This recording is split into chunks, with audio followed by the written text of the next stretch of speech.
ভাইয়েরা, সকল স্বাধীনতা নিশ্চিত করার আগে জাতিকে দিতে হবে কথা বলার স্বাধীনতা।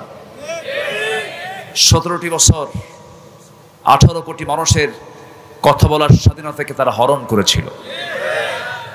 আমি আজকে এই মঞ্চের পাশে দিয়ে যখন আসতেছিলাম, আমার ড্রাইভারকে বলতেছি, দেখেন বক্তার কথা বলার জন্য গায়ে গলার যে জোরটা দেখেন, এই শক্তি তারা কুক্ষিগত করার চেষ্টা করেছিল, কিন্তু ফেরাউনরা পারেনি। এরা কি পারবে? পেরেছে? এখান থেকে প্রমাণিত হচ্ছে আল্লাহ ছিলেন, আছেন, বলেন ছিলেন, আছেন, থাকবেন, কোনো সন্দেহ নাই। কোন দিক দিয়ে কি হলো, কি হয়ে গেল, কিন্তু কোন দিক দিয়ে কিছু হয় নাই, হকের বিজয় হয়েছে। বিজয় কে দিয়েছেন? জা আল হক ওয়া যাহাকাল বাতিল ইন্নাল বাতিলা কানা যাহুকা। জয়পুরহাট, যার জেলার নাম হলো জয় দিয়ে শুরু, কোনো পরাজয় নাই, বলেন আলহামদুলিল্লাহ। জেলার নাম কি? কোনো পরাজয় নাই তো। জয় নামে একটা সূরা আছে, সেই সূরার নাম হলো সূরাতুল ফাতাহ। তাহলে এই জেলার নাম কোন সূরায় আছে, কোন কিতাবে আছে? আস্তে কয়, কোন সূরা, কোন কিতাবে আছে? কোরআনে কারীমের একটা সূরার নাম হলো জয়পুর, ঠিক আছে না? সূরাতুল ফাতাহ থেকে আজকে আমি কিছু কথা বলবো, যেহেতু জয়ের এলাকায় আসছি, জয়পুর হাটে আসছি, সূরা ফাতাহ থেকে আমরা কিছু কথা শুনবো। জোরে বলি ইনশাআল্লাহ। আরেকটা লোকের নাম জয় আছে, আছে না? আচ্ছা, উনি অটিস্টিক, প্রতিবন্ধী মানুষ। ঢোক গেলে তো খালি ঢালার কারণে ব্রেন মাঝে মাঝে 1,500 কোটি টাকা। এখন এটাতে কি সংখ্যা মালাকুল মউত বুঝবে না, 1,500 কোটি টাকা। আচ্ছা যাই হোক, আমরা এখানে বিভিন্ন দলের লোক থাকতে পারেন, অন্য ধর্মের মানুষও থাকতে পারেন, সবাই আমাদের ভাই। ইসলাম সবার জন্য ওপেন, ইসলামে আসেন। দেখলেন তো 5ই অগাস্টের সন্ধ্যার সময় সেনাবাহিনী প্রধান, সাবেক প্রধানমন্ত্রীর 3 আত্মীয়, উনি প্রথম ডাকটা দিয়েছেন আমিরে জামাতকে, বলেছেন আমিরে জামাতকে আমরা আমন্ত্রণ করেছি। এই কথার ভিতরে, এই আহ্বানের ভিতরে বহু অ্যানসার আছে না নাই? আসতে বলবেন না, আছে না নাই? এখান থেকে বেশি দূরে নয়, রংপুরের পীরগঞ্জে শাহাদত বরণ করেছে শহীদ আবু সাইদ। মুখে দাড়ি, ইংলিশের ছাত্র। কিসের ছাত্র? ইংরেজিতে অনার্স, দুর্বল ছাত্র, একটা ইউনিভার্সিটির ছাত্র। সে 5 ওয়াক্ত নামাজি, শপথের কর্মী। বুঝে নেন, বোঝা যায়, কথা বোঝা যায়। আমাদের কণ্ঠরোধ করার জন্য বহু চেষ্টা করা হয়েছে, আমরা হক কথা থেকে এক চুল পরিমাণ নড়িনি। আমাকে যারা আমার কথা যারা ফলো করেছেন এই 24-25 বছর, কোনোদিন আমার মুখ থেকে তেল মারা কোনো বক্তৃতা 1 সেকেন্ডের জন্য কেউ পান নাই। আমার এটা তবিয়তি আসে নাই। আমাকে থানা হাজতে নেওয়া হয়েছে, আমাকে জেলখানায় নেওয়া হয়েছে, মেডিকেলে অসুস্থতার কারণে মেডিকেলে ছিলাম, সেখান থেকে টেনে হেঁচড়ে বের করে গাঁজাখোর, মদখোর এদের বিছানায় আমাকে শুয়ে রাখা হয়েছে। ওরা সারা রাত বিড়ি টানতো, বিড়ি টানার মাঝে আমাকে শুয়ে রাখতো। এই সমস্ত কথাগুলো জমা ছিল, বলিনি। তবে হ্যাঁ, আলেমদের রক্ত আর আলেমদের চোখের পানি বড় বিষাক্ত, ঠিক কিনা বলেন? আলেমরা যদি কাঁদে, আলেমদের রক্ত যদি ঝরে, সেই জমিন আল্লাহর দিন কায়েম হবেই, এতে কোনো সন্দেহ নাই। এখন আমাদের এখনো অনেক পথ বাদ আছে, অনেক কাজ করা বাদ আছে।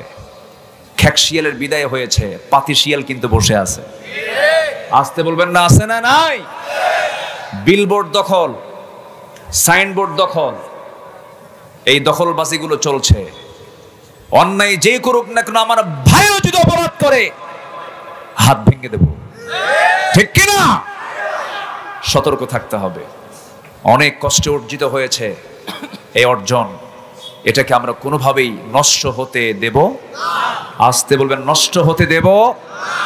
আমার চোখের সামনে, আমি ঢাকাতে ছিলাম, টঙ্গী উত্তরা মেরুলবাড্রা আমার যেখানে খুতবা হয়, সবচেয়ে বেশি রক্ত ঝরেছে ব্রাক ইউনিভার্সিটির সামনে আর উত্তরার সামনে। এগুলো আমার জনপদ। আমি জুমার, আমার অনেক মুসল্লি আহত হয়েছে, আমার পরিচিত জনের অনেকেই শাহাদত বরণ করেছে। তার মাদের চোখের পানি এখনো শুকায় নাই, আর এরা দখলবাজি আর বিলবোর্ড দখল নিয়ে মারামারি শুরু করেছে। আমাদের সতর্ক হওয়ার দরকার আছে না নাই? আছে। সম্মানিত ভাইয়েরা, অনেক কথা আছে, আসুন একটু ঠান্ডা মাথায় শুনি। আল্লাহ তাআলা আমার মুখ থেকে যেন সেই কথাগুলো বের করে দেন, যে কথাগুলো এই সময়ে, এই মুহূর্তে এই মুসলিম সমাজের জন্য, এই জাতির জন্য খুব প্রয়োজন। জোরে বলি আল্লাহুম্মা আমিন। আরো জোরে আল্লাহুম্মা আমিন। সূরার নাম কি? ফাতার বাংলা কি? জয়পুরহাট। ঠিক আছে না? আবার যেন উল্টা পাল্টা ব্যাখ্যা দিয়েন নাই ক্যামেরাম্যানরা, এটা নিয়ে আবার ফতুয়াবাজি শুরু হবে কিন্তু, যে সূরার নাম দিছে জয়পুরহাট। সূরাতুল ফাতাহ, বিজয়, 29টি আয়াত সম্বলিত। আল্লাহ তাআলা এই সূরাটা রাসূলকে উপহার দিয়েছেন মদিনায়। কোথায় দিয়েছেন? মদিনায়। আবার কেউ কেউ মক্কার কথাও বলেছেন। প্রকৃত বিজয় নবীজির এসেছে হলো মদিনায় আসার পরে। আল্লাহ তাআলা এই সূরার নামকরণ করেছেন প্রথম আয়াত থেকেই। দর্শের স্টাইলে কথা বলা উচিত।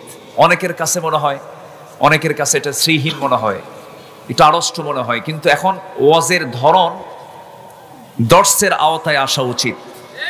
জোরে বলেন ইনশাআল্লাহ, জোরে বলেন ইনশাআল্লাহ।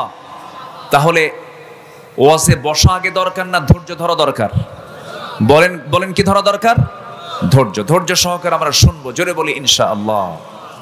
সূরাতুল ফাতাহ, আল্লাহ রাব্বুল আলামিন 1 নম্বর আয়াতের ভেতর থেকে এই শব্দ চুজ করে এই সূরার নামকরণ করেছেন সূরাতুল ফাতাহ।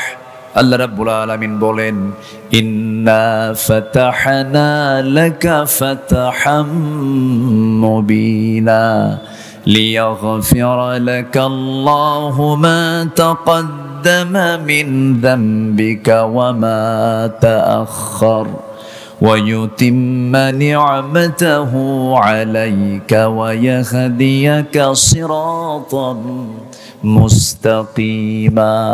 জোরে বলুন আল্লাহু আকবার। হে রাসূল, আপনি চিন্তান্বিত কেন? কেন আপনি চিন্তা করেন? হুদাইবিয়ার সন্ধি চুক্তি হয়েছে, আপনি সাহাবীদেরকে জানায় দেন। এই চুক্তি যদিও কুরাইশদের কিছু কিছু পক্ষে চলে গেলেও, পরোক্ষভাবে এটা মনে হলেও, কিন্তু আল্লাহ তাআলা আপনাকে প্রত্যক্ষভাবে এর মধ্য দিয়ে বিজয় দিয়েছেন। জোরে বলি সুবহানাল্লাহ। মক্কার কুরাইশরা মদিনায় গেলে পরে মদিনার মুসলমান কুরাইশদেরকে মক্কায়, আবার মদিনার কোন মুসলমান মক্কায় গেলে পরে কুরাইশরা তাদেরকে ফেরত পাঠাতে বাধ্য হবে না। এবং সেই চুক্তির মধ্যে মুহাম্মদুর রাসূলুল্লাহ সাল্লাল্লাহু আলাইহি ওয়াসাল্লাম, রাসূলুল্লাহ শব্দটা কেটে ফেলে দেওয়া হলো। সাইয়েদনা আলী ওই সময় ছিলেন, বললেন না আমার দ্বারা রাসূলুল্লাহ শব্দ কাটা সম্ভব হবে না। রাসূল সেই সময়ে বলে দিলেন, আলী কোন জায়গায় শব্দটা আছে আমাকে দেখায় দাও। আমার নবজি যখন দেখতে পেলেন সেই জায়গাটা, রাসূল নিজ হাতে কেটে দিয়ে বললেন, চুক্তিটা বড় দরকার, কারণ আমাকে তার রাষ্ট্রনেতা মনে করেছে, এটা আমাদের বিজয়ে। জোরে কোন সুবহানাল্লাহ। আমাকে তারা রাষ্ট্রনেতা মনে করেছে, আমি রাষ্ট্র গঠন করেছি, ক্ষুদ্র রাষ্ট্র গঠন হয়ে গেছে মদিনায়, এটা যে মেনে নিয়েছে, এটাই আমাদের বিজয়। আল্লাহু আকবার বলে। আমার বন্ধুগণ, আমার নবীজি দোয়া করেছেন কি? আমার নবীজি দোয়া করেছেন, আয় আল্লাহ তাআলা রব্বি আদখিলনি মুদখালা সিদকিন ওয়া আখরিজনি মুখরাজা সিদকিন ওয়াজআল লি মিন লাদুনকা সুলতানান নাসীরা। জোরে বলুন আল্লাহু আকবার। আমার নবীজি রাষ্ট্র ক্ষমতার জন্য দোয়া চেয়েছেন। নবীজি রাষ্ট্রনেতা ছিলেন, নবীজি দেশ নায়ক ছিলেন, নবীজি দেশ পরিচালনা করেছেন, বিচারপতির ভূমিকা পালন করেছেন, আবার মসজিদে নববীর ইমামতির দায়িত্ব পালন করেছেন। আমরা এমন শাসক দেখতে চাই বাংলার জমিনে যে বাইতুল মুকাররমের খতিব হবে, আবার বঙ্গভবনের সে একজন বাসিন্দা হবে। আস্তে কোন কেন, জোরে কোন, ঠিক কিনা? বঙ্গভবন থেকে বের হবেন, বাইতুল মুকাররমের খুতবা দিবেন, আবার ওই ব্যক্তিটাই আবার দেশ পরিচালনা করবেন। এমন দৃশ্য যতদিন পর্যন্ত বাংলাদেশে না দেখা হবে ততদিন পর্যন্ত বাংলাদেশে কোনোদিন শান্তি আসতে পারে না। গত পরশুদিন ধর্ম মন্ত্রণালয় থেকে আমাকে ফোন দিয়েছে। ফোন দিয়ে বলা হলো, আপনাকে ইসলামিক ফাউন্ডেশনের পক্ষ থেকে রবিউল আউয়াল মাসে বাইতুল মুকাররমে 15 দিন 20 দিন ব্যাপী তাফসীর সিরাতুন নবীর মাহফিল হয়। তো বলা হচ্ছে, হুজুর আপনাকে আমন্ত্রণ জানানো হয়েছে, আপনি যে কোনো দিন একটা দিন আপনি বাইতুল মুকাররম মসজিদে সিরাত মাহফিলের প্রধান মেহমান। তো বাইতুল মুকাররমে আমি দাওয়াত পাবো, এটা তো কল্পনাতীত, কল্পনাই করা যায় না। বহু কামিল মাদ্রাসার প্রিন্সিপালরা মাহফিল করতে আমাদেরকে নেওয়ার সাহস পেত না। কামিল মাদ্রাসার প্রিন্সিপাল করে, বাপরে বাপ, আব্দুল আলামিনকে এই মাহফিলে দাওয়াত দিলে আমার চাকরি শেষ। সেই জায়গায় বাইতুল মুকাররমের সিরাত মাহফিলে আমাদের মতো এই চেতনার যারা আছেন, ডক্টর আফম খালিদ হোসেন হাফিজাহুল্লাহ, বহু আগের থেকে তার পরিচয়।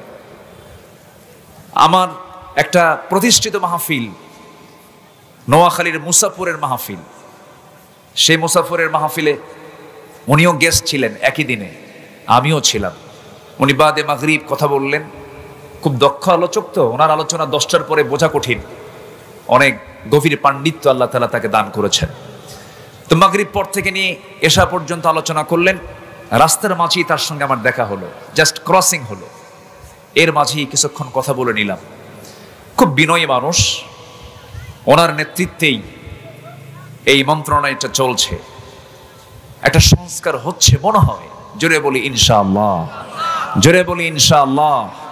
তার একটা সিমটম পেলাম, ওই দালাল আলেম যা, তেলবাস যারা, তারা সব লেজ গুটে বিদায় নিয়েছে।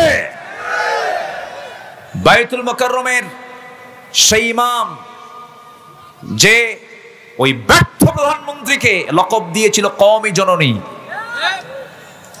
সে লেজ গুটে মসজিদ থেকে বিদায় নাই, পালাতে বাধ্য হয়েছে। সম্মানিত ভাইয়েরা, সম্মানিত বন্ধুগণ, রাষ্ট্র ক্ষমতার প্রয়োজন আছে না নাই? আসতে বলবেন না, আছে না নাই? অনেক কার্ড খেলেছে, আনসাররে লেলিয়ে দিয়েছিল,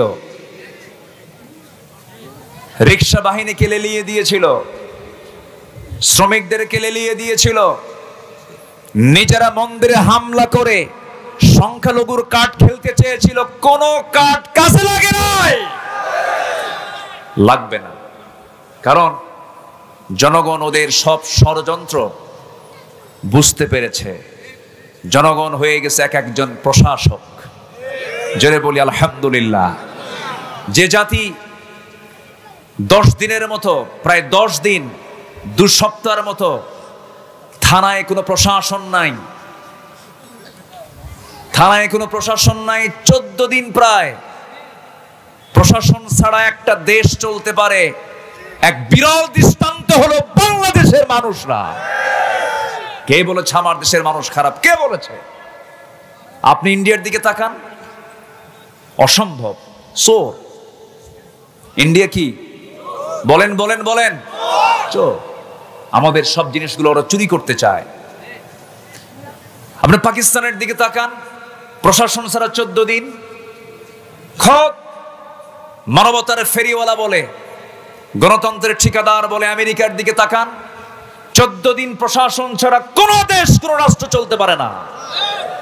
আমার দেশের মানুষ, প্রত্যেকটা মানুষ হয়েছিল এক একটা প্রশাসক, সব পাহারা দিয়ে। তারা প্রমাণ করেছে আমরা দেশকে জীবন দিয়ে ভালোবাসি। মুগ্ধ, পানি লাগবে, পানি লাগবে। মুগ্ধতা ছড়িয়ে এসে দুনিয়া থেকে বিদায় নিয়েছে।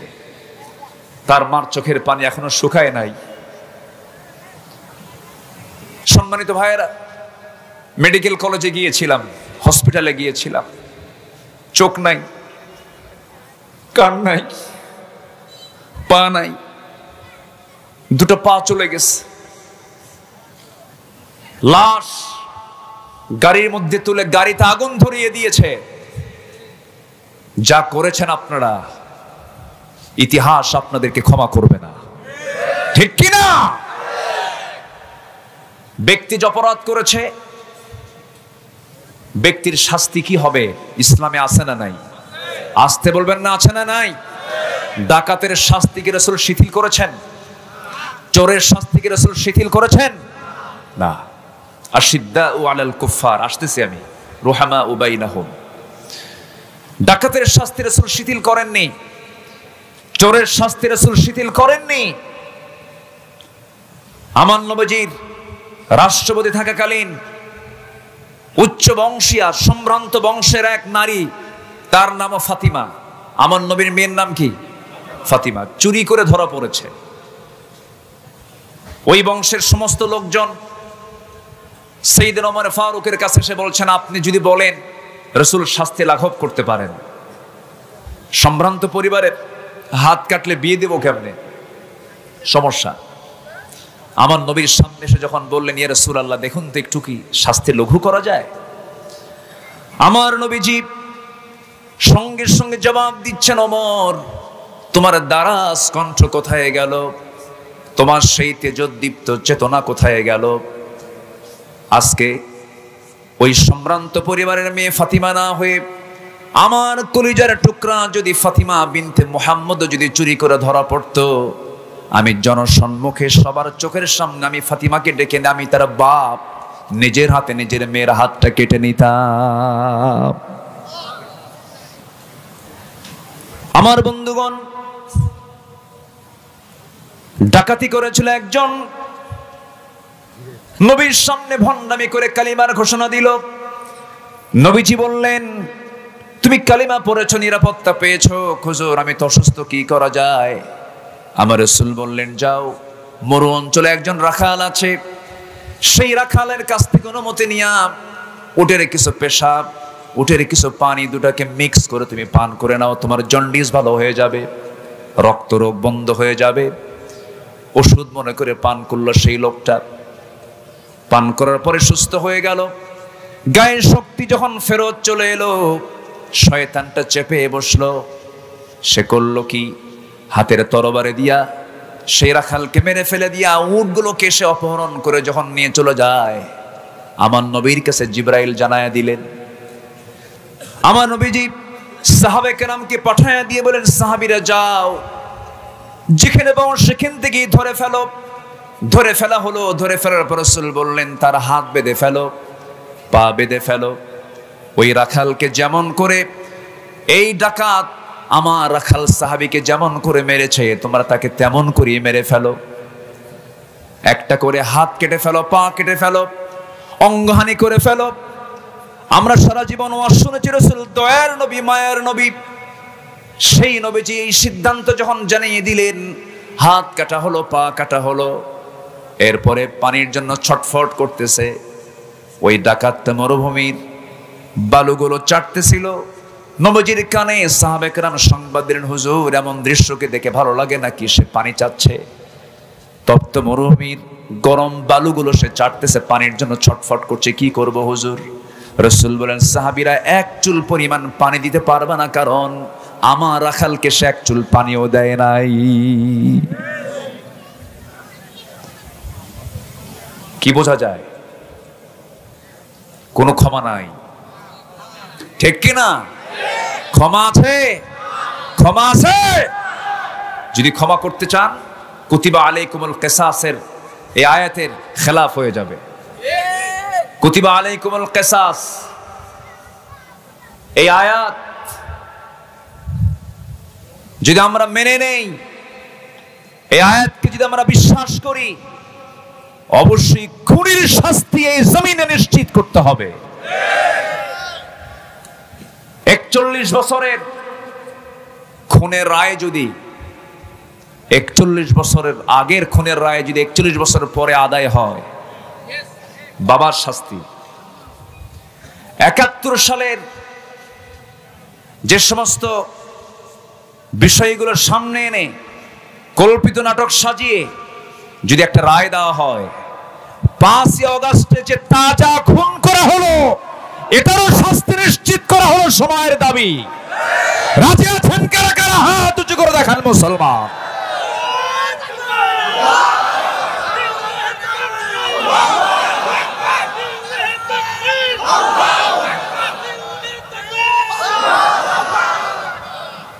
আল্লাহ কবুল করুন।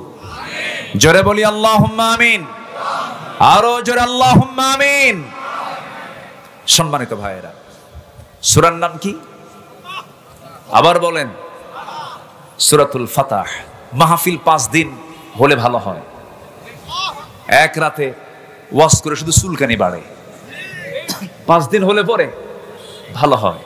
একটু প্রাণ খুলে ব্যাখ্যামূলক শব্দের ব্যাখ্যা, আয়াতের ব্যাখ্যা সুন্দর করে বলা যায়, যেটা শুরু করেছিলেন আল্লামা সাঈদী রাহিমাহুল্লাহ।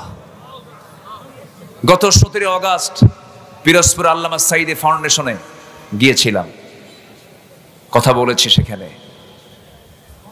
এই 17 আগস্ট এই ডেট করা হয়েছিল, 5ই আগস্ট হবে এমন চিন্তা আমাদের মাথায় ছিল না। 13ই জুন আমরা ঢাকার একটা বৈঠকে বসে এই সিদ্ধান্ত নিয়েছিলাম। জি, কথা বলেছিলাম 17 আগস্ট কেন, 15ই আগস্ট কার শোক দিবস? কি কথা কি বুঝতেছেন আপনারা? হ্যাঁ, 15ই আগস্ট। এখন 15ই আগস্টে এর আগে যদি 14 আগস্ট শাহাদত বরণ করেছেন আমাদের আল্লামা সাঈদী রাহিমাহুল্লাহ, তারা প্রোগ্রাম হয়তো করতে দেবে না। এই জন্য আমরা ভাবলাম এনএসআই, ডিজিএফআই, ডিবি, এসবি এদের বদনজর। কি নজর? পেট যদি হজম না হয় তখন কি কি কি কয়? বদহজম। তো ওদের বদনজর থেকে বাঁচার জন্য আমরা 14 তারিখের পরিবর্তে 17 তারিখে নিয়ে গেলাম। সেই 17 আগস্টে সেখানে গিয়েছিলাম, কথা বললাম। কই সেই পারের হাটের সেই সাক্ষীগুলো, বরঞ্চ সেখানে একজন এসেছিল, কি নাম? সুখরঞ্জন বাড়ি। একসঙ্গে বসে প্রায় 2 ঘন্টা কথা বললাম। এই সুখরঞ্জন বাড়ির ঈমান না থাকতে পারে, সুখরঞ্জন বাড়ির ঈমান হয়তো কালেমাটা পড়ে নাই, কিন্তু বহু আলেম ওলামার চাইতে তার চরিত্র ভালো। সে বলেছে আমি জীবন দেব কিন্তু মিথ্যা সাক্ষী দিতে পারবো না। কলকাতার দমদম কারাগারে তাকে পিঠ মোড়া দিয়ে পিছনে 2 হাত বেঁধে রেখে দিয়ে দিনে রাতে শাস্তি দেওয়া হতো। বলা হতো তুই একটা রায় দিবি, নচেত তোকে দুনিয়া থেকে বিদায় করব, তুই সাক্ষী দিবি। কিন্তু সেই হিন্দু সুখরঞ্জন বালি সে বলল না, অসম্ভব, আমার পক্ষে সম্ভব না। সে অনড় ছিল, তার চোখের পানি আমাকে অনেক ভাবিয়ে তুলেছে। আহারে, সে যদি খিয়ারকুম ফিল জাহেলিয়া খিয়ারকুম ফিল ইসলাম। আমি তাকে বললাম, ভাই কোনো কথা নেই, আপনি কালেমা পড়েন। দেখি যে মুস্কি মুস্কি হাসে। দোয়া করেন, হয়তো কালেমা পড়তেও পারে ইনশাআল্লাহ। আমরা লেগে আছি ওর পিছনে, আমরা লেগে আছি, আমরা কাজ করছি। এখন আমরা দুই একটা করে আওয়ামী লীগ ধরবো আর কালেমা পড়াবো। জোরে বলি ইনশাআল্লাহ, জোরে কোন ইনশাআল্লাহ। ওরা বলেছিল এই দেশে ওয়াজের নামে কোনো রাজনীতি চলবে না। মাহফিলে এই মঞ্চটাকে দখল শুধু নয়, এই পোস্টারটাও তারা দখল করে ফেলেছিল। এই পোস্টারে আমার নামটা কেন আগে দেওয়া হয়েছে? আমরা আলেম, আমরা বক্তা, আমাদের নামটা আগে, আর এমপি স্থানীয় আতি পাতি আছে না, ওদের নামটা একটু পড়ে আমাদের নামটা কেন আগে দেওয়া হলো? এইটাকে অপরাধ মনে করে মাহফিলে 144 জারি করেছে ওরা। এত বড় জালিম নিকটবর্তী ইতিহাসে কেউ ইতিহাস সৃষ্টি করতে পারে নাই। ওয়াজের নামে রাজনীতি আমরা করি না, ওরা করেছে। মাহফিলে হাজার হাজার লোক আসে, আর ওরা 500 টাকা পিস দিয়াও ওদের জনসভায় মানুষ হাজির করতে পারে না, লোক পায় না। তো এখন মঞ্চে, এখন মাহফিলে এসে যদি দুই একটা কথা বলতে পারি, তাহলে এটাই আমাদের জন্য একটা বড় প্ল্যাটফর্ম। আবার থানায় ঘুষের টাকা না দেওয়া পর্যন্ত মাহফিল বাস্তবায়ন হতো না, ঠিক কিনা বলেন? এই চিত্রগুলো তারা চিত্রায়িত করেছে, প্রত্যেকটা জায়গায় ঘুষের বাণিজ্য চালিয়েছে, রন্ধ্রে রন্ধ্রে দুর্নীতি তারা প্রবেশ করিয়েছে। অতএব উচিত তাদের কালেমা পড়ে আবার নতুন মুসলমান হওয়া, ঠিক কিনা? সম্মানিত ভাইয়েরা, কথা আছে, একটু একটু করে বলতেছি, কারো কোনো আপত্তি নাই তো? জোরে বলি ইনশাআল্লাহ। আমাদের কথা বলতে গেলেও আবার খুব সাবধান থাকতে হয়, কারণ আমাদের মুখ থেকে অযাচিত কোনো কথাও বের হওয়া যাবে না। কারণ এই যে ক্যামেরা আছে, কিরামুন কাতিবিন ইয়ালামুনা মা তাফআলুন। শুধু ইয়ালামুন না, ওরা দেখেও, জানে এবং দেখে। তাহলে আমার কথাগুলো নিয়ে প্রত্যেকটা ইঞ্চি ইঞ্চি কথার আবার গবেষণা আছে না নাই? আছে, সব তারা রেকর্ড করছে। আমি কেন নতুন করে মুসলমান হতে বললাম? তাদের জীবন বিধানের নাম ইসলাম নয়, তাদের জীবন বিধানের নাম হলো ধর্ম নিরপেক্ষ মতবাদ। নতুন করে কেন মুসলমান হতে বলছে ওদেরকে? তাদের ধর্মের নাম হলো জাতীয়তাবাদী চেতনা। জাতীয়তাবাদী চেতনায় যারা বিশ্বাস করবে তাদের ঈমান নাই, ধর্ম নিরপেক্ষ মতবাদকে যারা বিশ্বাস করবে তাদের ঈমান নাই। কার কথা? আসতে বলবেন না, কার কথা? কোরআন কোথায় বলছে? কোরআনের কোথায় আছে? শোনাই সব ওই সমস্ত দলীয় নেতা কর্মীদের জানায় দিবেন, হুজুরের এই বক্তব্য শোনো, ওই আয়াতটা তালাশ করবেন। আল্লাহ রাব্বুল আলামিন বলেন, ومن يبتغي غير الإسلام دينا فلن يقبل منه وهو في الآخرة من الخاسرين। জীবন বিধান হিসাবে যারা ইসলামটাকে বাদ দিয়া, দিন হিসেবে যারা ইসলামকে বাদ দিয়া রাষ্ট্র পরিচালনায়, সমাজ পরিচালনায়, দেশ পরিচালনায় যারা ইসলামকে বাদ দিয়া দুনিয়ার কোন তন্ত্রমন্ত্র গ্রহণ করবে, পুঁজিবাদ, জাতীয়তাবাদ, ধর্ম নিরপেক্ষ মতবাদ, ক্যাপিটালিজম, সোশিয়ালিজম, ন্যাশনালিজমকে যারা গ্রহণ করবে, আল্লাহ রাব্বুল আলামিন বলছেন আমি তার পক্ষ থেকে কোনো কিছুই কবুল করব না। নামাজ পড়বে, কাজ হবে না, হজ করবে, কাজ হবে না, যাকাত দেবে, কাজ হবে না, কারণ সে দল হিসেবে সে ইসলামকে না গ্রহণ করে দুনিয়ার আইনকে গ্রহণ করেছে। আমার দেশে এখন কার আইন চলে? আল্লাহ। তাহলে কাজ কি এখনো বাদ আছে? কি আংশিক না পুরোটাই? আজ থেকে আংশিক না পুরোটাই? এখন কি পুরোপুরি জয়পুর বলা যায়? এখন কম, পুরোটিকে জয়পুর বলা যায়? আমরা গোটা দেশকে জয় করব ইসলাম দিয়ে, জোরে বলি ইনশাআল্লাহ। আমাদের সবচেয়ে বড় সাহায্যকারী কে? আর ওদের সাহায্যকারী কারা? Russia, India, America. ওদের শক্তি হলো পুঁজিবাদী, সেকুলার, ন্যাশনালিজম। ওদের ধ্বজাধারী হচ্ছে ওদের পাওয়ার। আর আমাদের মূল পাওয়ার কে? আসতে বলবেন না, কে? সেই পাওয়ার, সে আল্লাহ তাআলা ফেরাউনকে পানিতে চুবায় মেরেছেন। ফেরাউনকে সকালবেলা তা জানতো? যেদিন ফেরাউনকে ফেরাউন জানতো? মাত্র আমার দেশের প্রধানমন্ত্রী প্রাক্তন প্রধানমন্ত্রীকে টাইম দেওয়া হয়েছিল মাত্র কত মিনিট? হ্যাঁ, সেম ফেরাউনের সঙ্গে মিলে গেছে, বুঝলেন? ফেরাউনও মরার আগ দিয়ে এরকম একটা টাইম পাইছিল।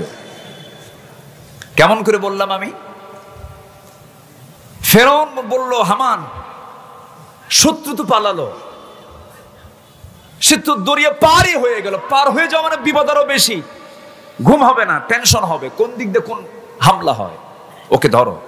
হামান বলল, আপনি চিন্তা করবেন না, একটু দেখে আসি। ঘোড়ায় চড়ে দাবড়ায় দিল। যে রাস্তায় মুসা আলাইহিস সালাম তার 12টা গোত্র নিয়ে বাইপাস, আরো 11টা রাস্তা, মোট কয়টা রাস্তা? 12টা। মোট কয়টা রাস্তা? 12 গোত্র, কয়টা রাস্তা? 12টা রাস্তা। একদম শীতাতপ নিয়ন্ত্রিত, পর্যাপ্ত আলো, কারণ সমুদ্রের নিচে কি আলো থাকে না অন্ধকার থাকে? অন্ধকার, আলো ছাড়া তো যেতে পারবে না। তাহলে আলো প্লাস শীতাতপ নিয়ন্ত্রিত, এবং টানেল, তো একটা টানেল, একটা গুহার মতো টানেল, সেখানে অক্সিজেনের দরকার আছে না নাই? আছে। যারা সৌদি আরবে গেছেন, মক্কা হজ করতে গেছেন, বিভিন্ন পাহাড় যখন অতিক্রম করতে টানেল দিয়ে যেতে হয়, সেখানে কৃত্রিম অক্সিজেন থাকে। তো আল্লাহ তাআলা কৃত্রিম অক্সিজেন, পর্যাপ্ত আলো, শীতাতপ নিয়ন্ত্রিত অবস্থা তৈরি করে 12টা রাস্তা আজ থেকে 4000 বছর আগে বানিয়েছেন ইমানদারদের জন্য। কয়টা রাস্তা? 12টা। ইমানদাররা পার হয়ে গেছে। এখন ফিরআউন ওয়া হামান, হামান কয় ফেরাউন, ওরা যেহেতু পার হলো, দেখি আমরা পার হতে পারি নাকি, ওর বাপের রাস্তা নাকি। পার হতে নিল। ফেরাউনের পার হতে কোনো সমস্যা হলো না। ফেরাউন চেক করার জন্য গেছে, এপার থেকে ওপারে চলে গেছে, আবার ওপার থেকে এপারে চলে আসছে। হামান বলতেছে, ফেরাউন কোনো অসুবিধাই নাই, আমি সব চেক আপ করে আসছি, ক্লিয়ার রাস্তা, কোনো সমস্যা নাই।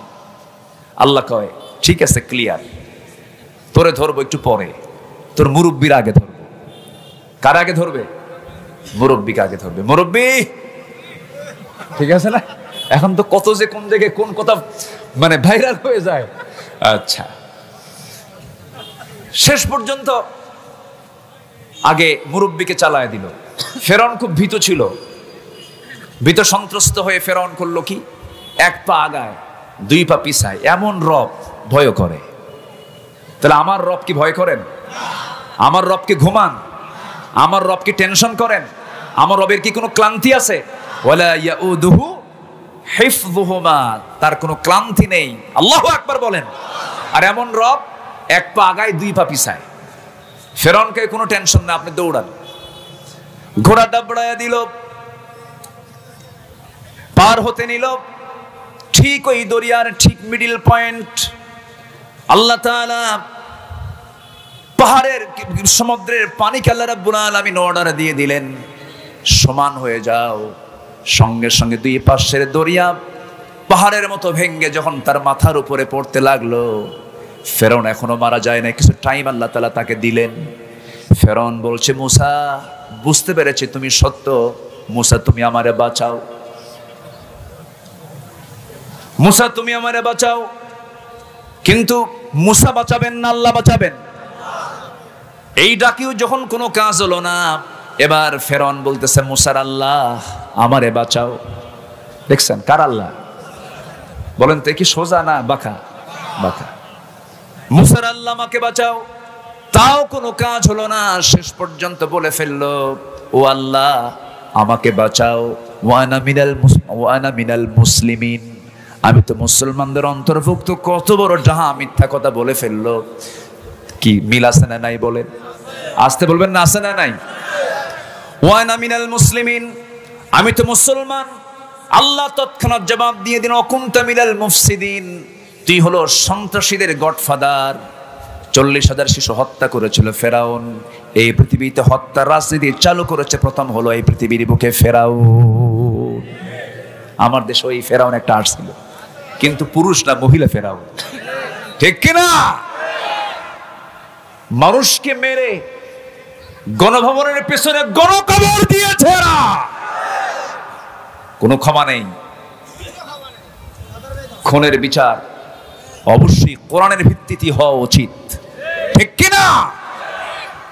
এখন এসপি আমাদের মোবাইলে ফোন দেয়, এসপি, ডিআইজি, ওসি ফোন দিয়ে বলে, হুজুর একটু তাকায়েন। কি কথা কি বুঝতেছেন? একটু নজর দিয়েন, হ্যাঁ একটু নেক নজর দিয়েন। তোমরা যে বদ নজর দিচ্ছ 17 বছর, আমরা প্রতিশোধ পরায়ণ না, আমরা এতটুকু অনিয়ন্ত্রিত নয়, আমরা হিংস্র নই। কালেমা পড়ো, ভালো করে মুসলমান হও, ঠিক কিনা? আয়না ঘরে ব্যারিস্টার আরমান, আমি চোখের পানি আটকাতে পারিনি। একটা ইয়াং ছেলে, নতুন বিয়ে করেছে, দুটো বাচ্চা, 2 বছর কোলে আর 4 কি 5 বছর বড় মেয়েটা। এই ছোট্ট বাচ্চা, বাবার ফাঁসির রায় হয়ে গেছে। মীর কাসেম আলী রাহেমাহুল্লাহ এদেশের অসংখ্য ছাত্রদের স্বতন্ত্র শিক্ষা প্রতিষ্ঠান শহীদ কাফেলা, দরজয় কাফেলা, বাংলাদেশ ইসলামী ছাত্র শিবিরের প্রথম প্রতিষ্ঠাতা সভাপতি মীর কাসেম আলী, তার সুযোগ্য সন্তান একজন জাতির রাহবার ব্যারিস্টার আরমান, তার বাবার পক্ষে কোর্টে আইনি লড়াই লড়তেছিল। সেই লড়াই করতেছে কেন? এটাকে অপরাধ মনে করে তার বাবার ফাঁসির রায়ের আগেই বাড়ি থেকে বের করে ওই আয়না ঘরে নিয়েছে। আজকে 8 বছর।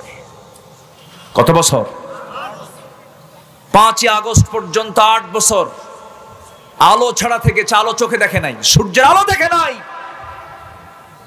চোখে ছানি পড়েছে, চোখে ছানি পড়ে গেছে। যে লোকটার ওজন ছিল 80 কেজি, তার ওজন হয়ে গেছে মাত্র 35 কেজি। একটা মানুষ বাঁচে কেমনে? কত উচ্চ শিক্ষিত একজন এদেশের নাগরিক, সে 8 বছর জানতো না যে তার 8 বছর আগে তার বাবার ফাঁসি দেওয়া হয়েছে। যেদিন আয়না ঘর থেকে তাকে বের করা হয়েছে, সেদিন বলতেছে, ভাইজান আমি সেই দিন জানতে পেরেছি আমার আব্বাকে 8 বছর আগে ফাঁসি দেওয়া হয়েছে। এদের এই আচরণ ফেরাউনকে হার মানায়, এদের এই আচরণ নমরুদকে হার মানিয়ে দিয়েছে। আরেকজন এদেশের সবচেয়ে মজলুম সংগঠন, 17টি বছর সবচেয়ে বেশি দমন পীড়ন নির্যাতনের শিকার হয়েছে যে দল, সেই দলের মজলুম একজন নেতা অধ্যাপক গোলাম আজম রাহেমাহুল্লাহ, তার কলিজার টুকরা সন্তান, এদেশের সেনাবাহিনীর ইতিহাসে সর্বোচ্চ সংখ্যক রেকর্ড নাম্বার যার জীবনে কোনো ফেল নাই। উনি আমাকে বলেছেন, কোন অফিসার আমার মতো নাম্বার পায় নাই। আমি ব্রিগেডিয়ার জেনারেল ছিলাম, আমার অপরাধ আমি বাবার পক্ষে কথা বলেছি, আমার দোষ আমি গোলাম আজমের সন্তান। আমাকে ধরে নিয়ে এই আয়না ঘরে রেখেছিল। আয়না ঘরে রেখে শুধু রাখি নাই, খাবার দেয়নি, কুকুরের খাবার তাদের মুখে দিয়েছে, লাগিয়ে পচা খাবার পানি দিয়ে ধুয়ে ফেলে সেই খাবারটা মজা করে খেয়েছে। যে খাবারটা 3 দিন যাবত রান্না করা হয়েছে, সেই খাবারটা তাদের কাছে মজা লেগেছে। একজন ব্যারিস্টার, একজন ব্রিগেডিয়ার জেনারেল 8টা বছর এই অন্ধকার প্রকোষ্ঠে, এটা কোনো সেল বলা যাবে না, এটা কোনো জেল বলা যাবে না। তারা বললেন, ভাইজান মনে হতো আজকের সন্ধ্যায় যেন আমার জীবনের শেষ সন্ধ্যা, আজকের এই সেজদা যেন আমার জীবনের শেষ সেজদা, হয়তো আগামীর সকাল আমরা আর পাবো না। এরকম করে করে তারা দিনগুলো পার করেছে। ব্রিগেডিয়ার আজমি তিনি বললেন যে আমার এই যে গামছা, আমার এই গামছা, আমার যে পরিমাণ চোখের পানি ঝরেছে এই গামছায়, এই পানিকে যদি ধারণ করা হতো একটা পুষ্করণী, একটা পুকুর হয়ে যেত আমার চোখের পানি দিয়া। আল্লাহ তাদের চোখের পানি বৃথা দেননি। আমরা কিছু স্বস্তির নিঃশ্বাস ফেলতে পারছি, আলহামদুলিল্লাহ বলেন। জোরে বলি আলহামদুলিল্লাহ, জোরে বলি আলহামদুলিল্লাহ। সম্পদ কাজে আসে না, ক্ষমতা কাজে আসে না, ঈমান কাজে আসে। আসতে বলবেন না, জোরে বলেন ঠিক কিনা? সম্পদ যদি কাজে আসতো, আজকে সালমান এফ রহমান দরবেশ কই? ওরফে দরবেশ নাকি? সে কি দাড়ি রাখছে না কাটছে? সে দরবেশের ভান ধরেছে, আসল দরবেশের সেনা শয়তান ওর কাছে ফেল, ঠিক কিনা?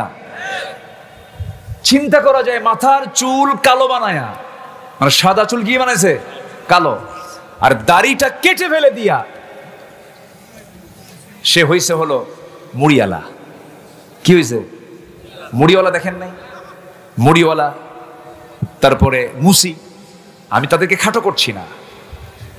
একটা মানুষের মুখে সুন্নত দাড়ি ছিল, সেই দাড়ি কেটে ফেলে দিয়া মাথার চুল কালো করে পালাতে চেষ্টা করলো, নৌকায় চললো, নৌকা ভিড়ে ভিড়ে আবার সামনেই চলে আসলো। নৌকায় উঠেও কাজ হয় নাই, ঠিক কিনা? নৌকা থেকে আবার তাদেরকে ধরা হয়েছে। একজনকে ধরছে দরবেশরা আগে ধরছে, কি বলে না, দরবেশ আগে ধরছে হলো আইনমন্ত্রী চোর, এটা যে মুরগি চোর। এই বদমাইশকে আগে ধরছে, ধরার পর একে একে নিয়ে যাচ্ছে কোস্টগার্ড। কামারে একে নেন কেন? দরবেশ তো বসে আছে। কই দরবেশ? ও দাড়ি কাটছে। চিন্তা করেন, পাপী কিন্তু পাপীকে ছাড়ে না, ঠিক কিনা? কিন্তু ইমানদার ইমানদারকে মোহাব্বত করে। ইমানদার ভাবে আমার জীবন চলে যাক, আমার ইমানদার ভাই বেঁচে থাক, ঠিক কিনা? বিপদের বন্ধু ইমানদার হয়। বিপদের বন্ধু কখনো কাফের হতে পারে না। কাফেরের বন্ধু কাফের হতে পারে না। বিপদের বন্ধু ইমানদারের জন্য ইমানদার হয়। আলহামদুলিল্লাহ বলে। একজন দাড়ি কাটলো আর আরেকজন বাঁচার জন্য দাড়ি রাখলো। সিলেটে গিয়ে ধরা খাইলো। সিলেটবাসীকে ধন্যবাদ জানাই। এই প্রযুক্তির কল্যাণে সিলেটের কাছে আমার আলোচনা চলে যাবে। সিলেটবাসী একটা কাজ করছে, বিসি আউট। কি ঠিক বোঝেন নাই? ও নিজে বলে বুক ফুলে, আমি সাইদির ফাঁসির রায় দিয়েছি। সে নিজে বলে, অথচ সেই অসভ্য বেয়াদব উগ্র মেজাজি বদ মেজাজি শামসুর রহমান মানিক, সে বাঁচার জন্য ঘুষ দিয়া ৬০-৭০ লাখ টাকা হাতে নিয়া সে দেশ থেকে পালাতে চেয়েছিল। সুরতটা ধারণ করেছিল দাড়ি রেখে। একজন পালাতে চাইলো কি দাড়ি কেটে, আরেকজন দাড়ি রেখে। একজন হলো প্রধানমন্ত্রীর রাজনৈতিক উপদেষ্টা, অর্থনৈতিক উপদেষ্টা, আর আরেকজন হলো এদেশের সুপ্রিম কোর্ট, হাইকোর্টের একজন বিচারপতি। ইতিহাস থেকে শিক্ষা নাও, ঠিক কিনা? তাহলে ক্ষমতা এবং অর্থ কোনো কাজে আসে? আসতে বলবেন আসে? আসে কি? ঈমান বলেন আসে কি? বলেন আর আসে কি? বলেন। অতএব যারা এখন ঈমান আনেন নাই, ভালো করে ঈমান আনেন, কালেমা পড়ে মুসলমান হন। যারা ইসলামকে না মেনে দুনিয়ার কোনো দল করবে, তাদের ঈমান আনা হয়নি এখনো। আমি কি ভুল বলতেছি? ঈমান ভালো করে আনতে, ইয়া আইয়ুহাল্লাযীনা আমানু আমিনু, ভালো করে ঈমান আনো। এই ওঠে কে? এই যে ধরেন তো ওনাকে, ধরেন ধরেন, বসেন। না না, পেশাব টেশাব কিছু না এখানে। কিসের গরমের দিন না? আচ্ছা ঠিক আছে। কষ্ট হচ্ছে নাকি আপনাদের? আমি জানি জয়পুরহাটের মানুষ ভদ্র শান্তশিষ্ট, আমরা দোয়া করে যাব। আমি কি চাই আপনাদের কোন একটা দুর্নাম দেখে, একটা খারাপ জিনিস দেখে আমি বিদায় হই? আমি কি এটা চাবো? আপনি এটাকে চান? তো বসেন। আমরা আর যদি ঘন্টাখানেক সময় নেই, আমাকে দেবেন তো নাকি? জোরে বলি ইনশাআল্লাহ, আর জোরে বলি ইনশাআল্লাহ। সম্মানিত ভাইরা, সূরার নাম কি বলেন তো? সূরাতুল ফাতাহ, বিজয়, জয়। ইসলামের জয় হয়েছে কিনা বলেন?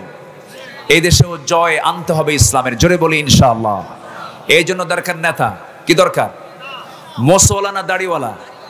আর ওই মোসওয়ালা না দাড়িওয়ালা? মোসওয়ালা বিড়ি খাওয়া, গাঁজা খাওয়া, নেশাখোর, মদখোর, জেনাদাই পাবেন, চুল কেটে নাড়া করে দিবেন সেখানেই, ঠিক কিনা?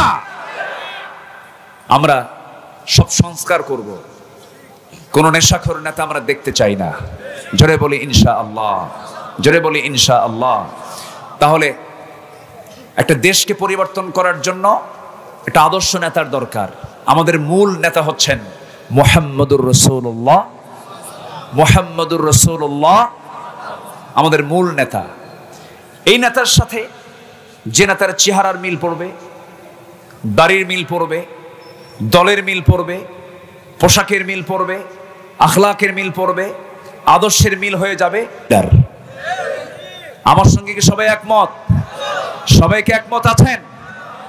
মসজিদের কোনো ইমাম যদি মহিলা হয় মানবেন? মানবেন? মসজিদের যদি কোনো ইমাম যদি দাড়ি ছাড়া হয় মানবেন? বিড়ি খাওয়া হয় মানবেন? গাঁজা খাওয়া হয় মানবেন? তাহলে মসজিদের ইমামকে যেমন আমরা নবীজির পা থেকে মাথা পর্যন্ত, মাথা থেকে পা পর্যন্ত সকল সুন্নাহ দেখতে চাই, আদর্শ দেখতে চাই, সমাজের নেতৃত্ব দেওয়ার জন্য এমন নেতৃত্ব আমরা দেখবো অন্য কোনো নেতা মানি না, মানি না, মানি না। আল্লাহ কবুল করুন। তাহলে আমাদের মূল নেতা হচ্ছেন একজন, তিনি হচ্ছেন মুহাম্মদুর রাসূলুল্লাহ সাল্লাল্লাহু আলাইহি ওয়াসাল্লাম। তার শানে আল্লাহ তাআলা সূরা ফাতহার শেষে বলা হচ্ছে আমি রাসূলকে কেন পাঠালাম, রাসূল কেন আসছেন পৃথিবীতে, এটা আমাদের জানার দরকার আছে না নাই?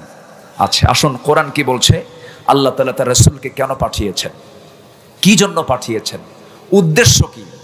উদ্দেশ্য ছিল একটা, মূল একটা উদ্দেশ্য ছিল।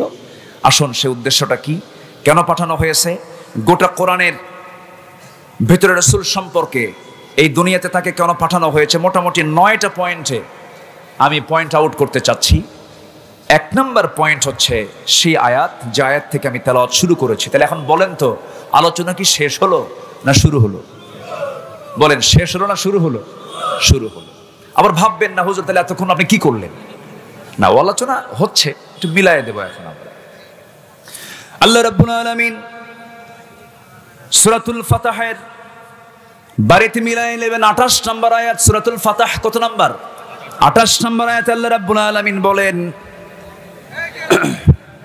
শার্টসে কাম, এই সময়, এই সময়, এই সময়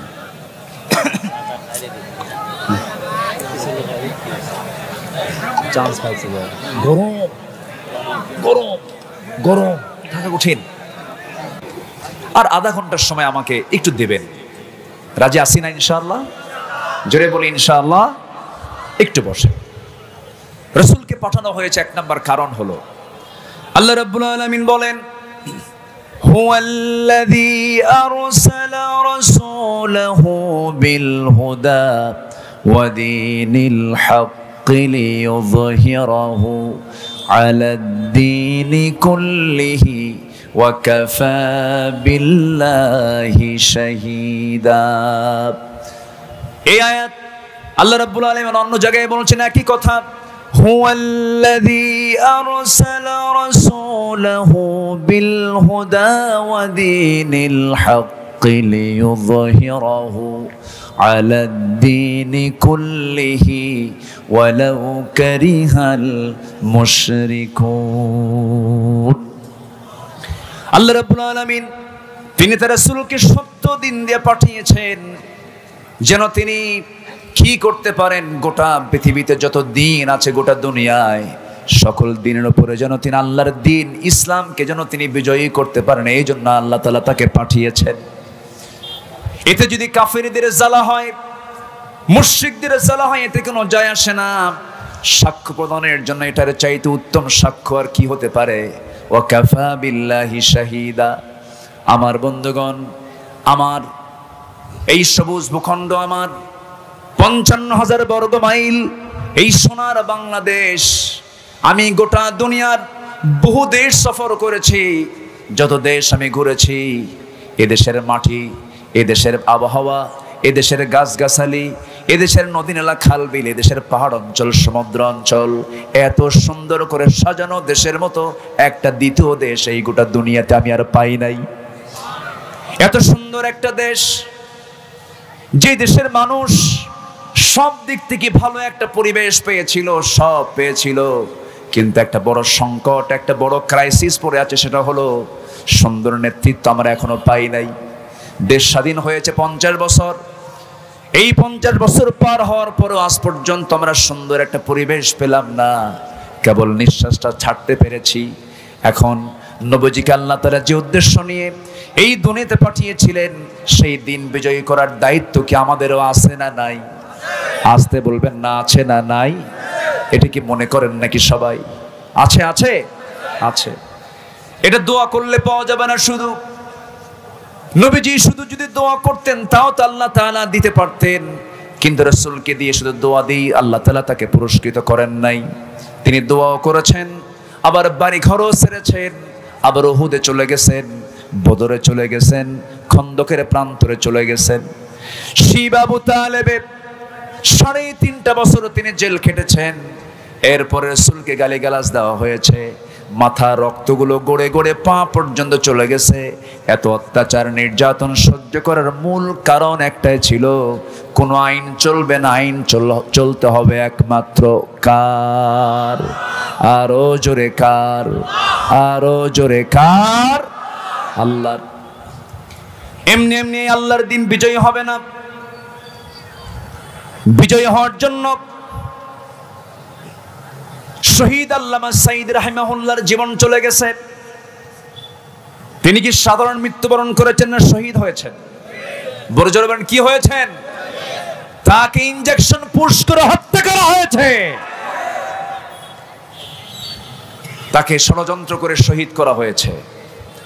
একজন হার্টের রোগী হাসতে পারে না, একজন হার্টের রোগী কথা বলতে পারে না, একজন হার্টের রোগী হাঁটতে পারে না।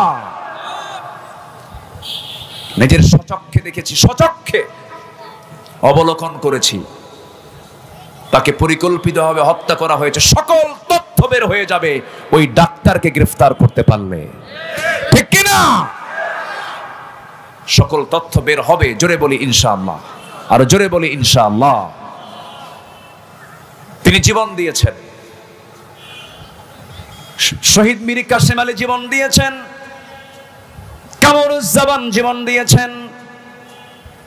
এরকম করে একটা দলের প্রথম কাতারের সকল নেতা, সকল নেতৃবৃন্দকে শহীদ করে দেওয়া হলো। কোনো লাভ হয় নাই, বরং আগুনে ফোঁ দিলে পরে আগুন নিভে যায়, আবার আগুনে ফোঁ দিলে পরে দ্বিগুণ দ্বিগুণ আগুন জ্বলে ওঠে। এটাই হয়েছে আমার বন্ধুগণ। তাহলে 1 নম্বর উদ্দেশ্য হলো, আল্লাহ তাআলা তার রাসূলকে দিনের ব্যাপারে কি কি দায়িত্ব দিয়েছেন। 1 নম্বর হলো, কোনো দিন চলবে না কারা দিন ছাড়া। এই দিনকে বিজয়ী করার জন্য আল্লাহ রাব্বুল আলামিন তাকে পাঠিয়েছেন। নাম্বার 2 হলো, মানুষের কাছে আল্লাহর দ্বীনি দাওয়াত পৌঁছে দেওয়ার জন্য আল্লাহ রাব্বুল আলামিন তাকে পাঠিয়েছেন। সূরা মায়েদার 19 নম্বর আয়াত, মা আলার রাসূলি ইল্লাল বালাগ ওয়াল্লাহু ইয়ালামু মা তুবদুনা ওয়া মা তাকতুমুন। নাম্বার 3 হলো, মানুষকে সতর্ক করার জন্য আল্লাহ তাআলা তাকে পাঠিয়েছেন।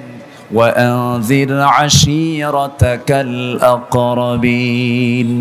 নাম্বার 4 হলো, মানুষকে রবের দিকে আহ্বান করার জন্য তাকে পাঠানো হয়েছে।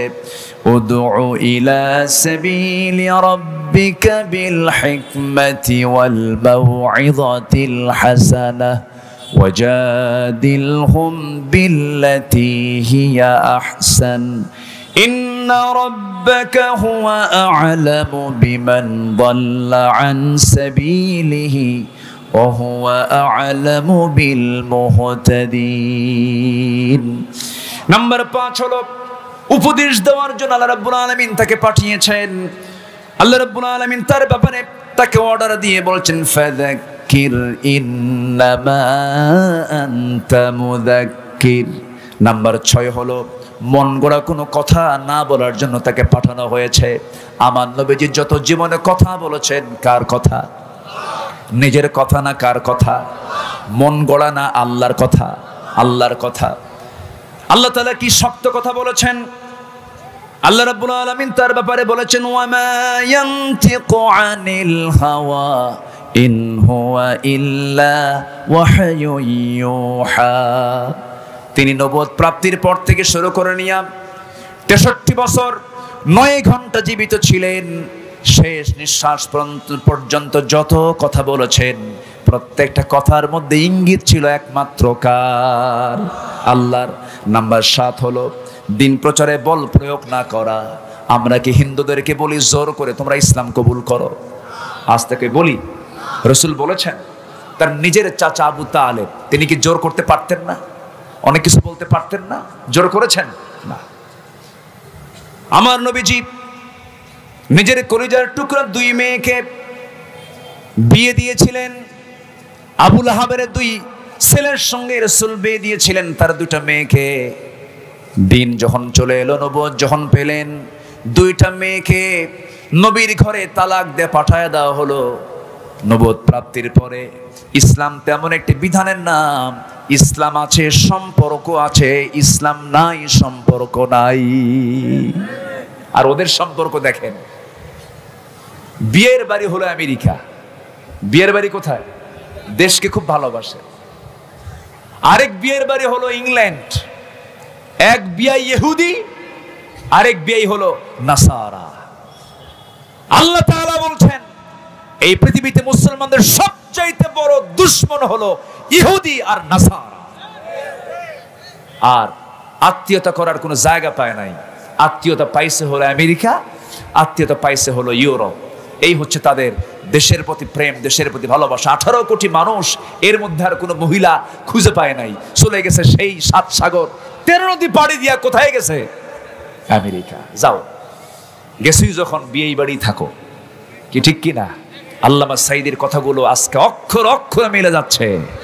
এদিকে গোড়ায় ঝাঁকি মারবো, দিল্লিতে গিয়ে পড়বা, ঠিক কি না? সব মিলে গেছে। এমন একটা সময় আসবে পালানোর মতো একটি দূরের গর্ত খুঁজে পাবা না। তিনি যে দেশের, কি ব্যাপার, তিনি যে দেশের অগণন মানুষের একজন আধ্যাত্মিক লিডার ছিলেন, এতে চুল পরিমাণ কোনো সন্দেহ নাই।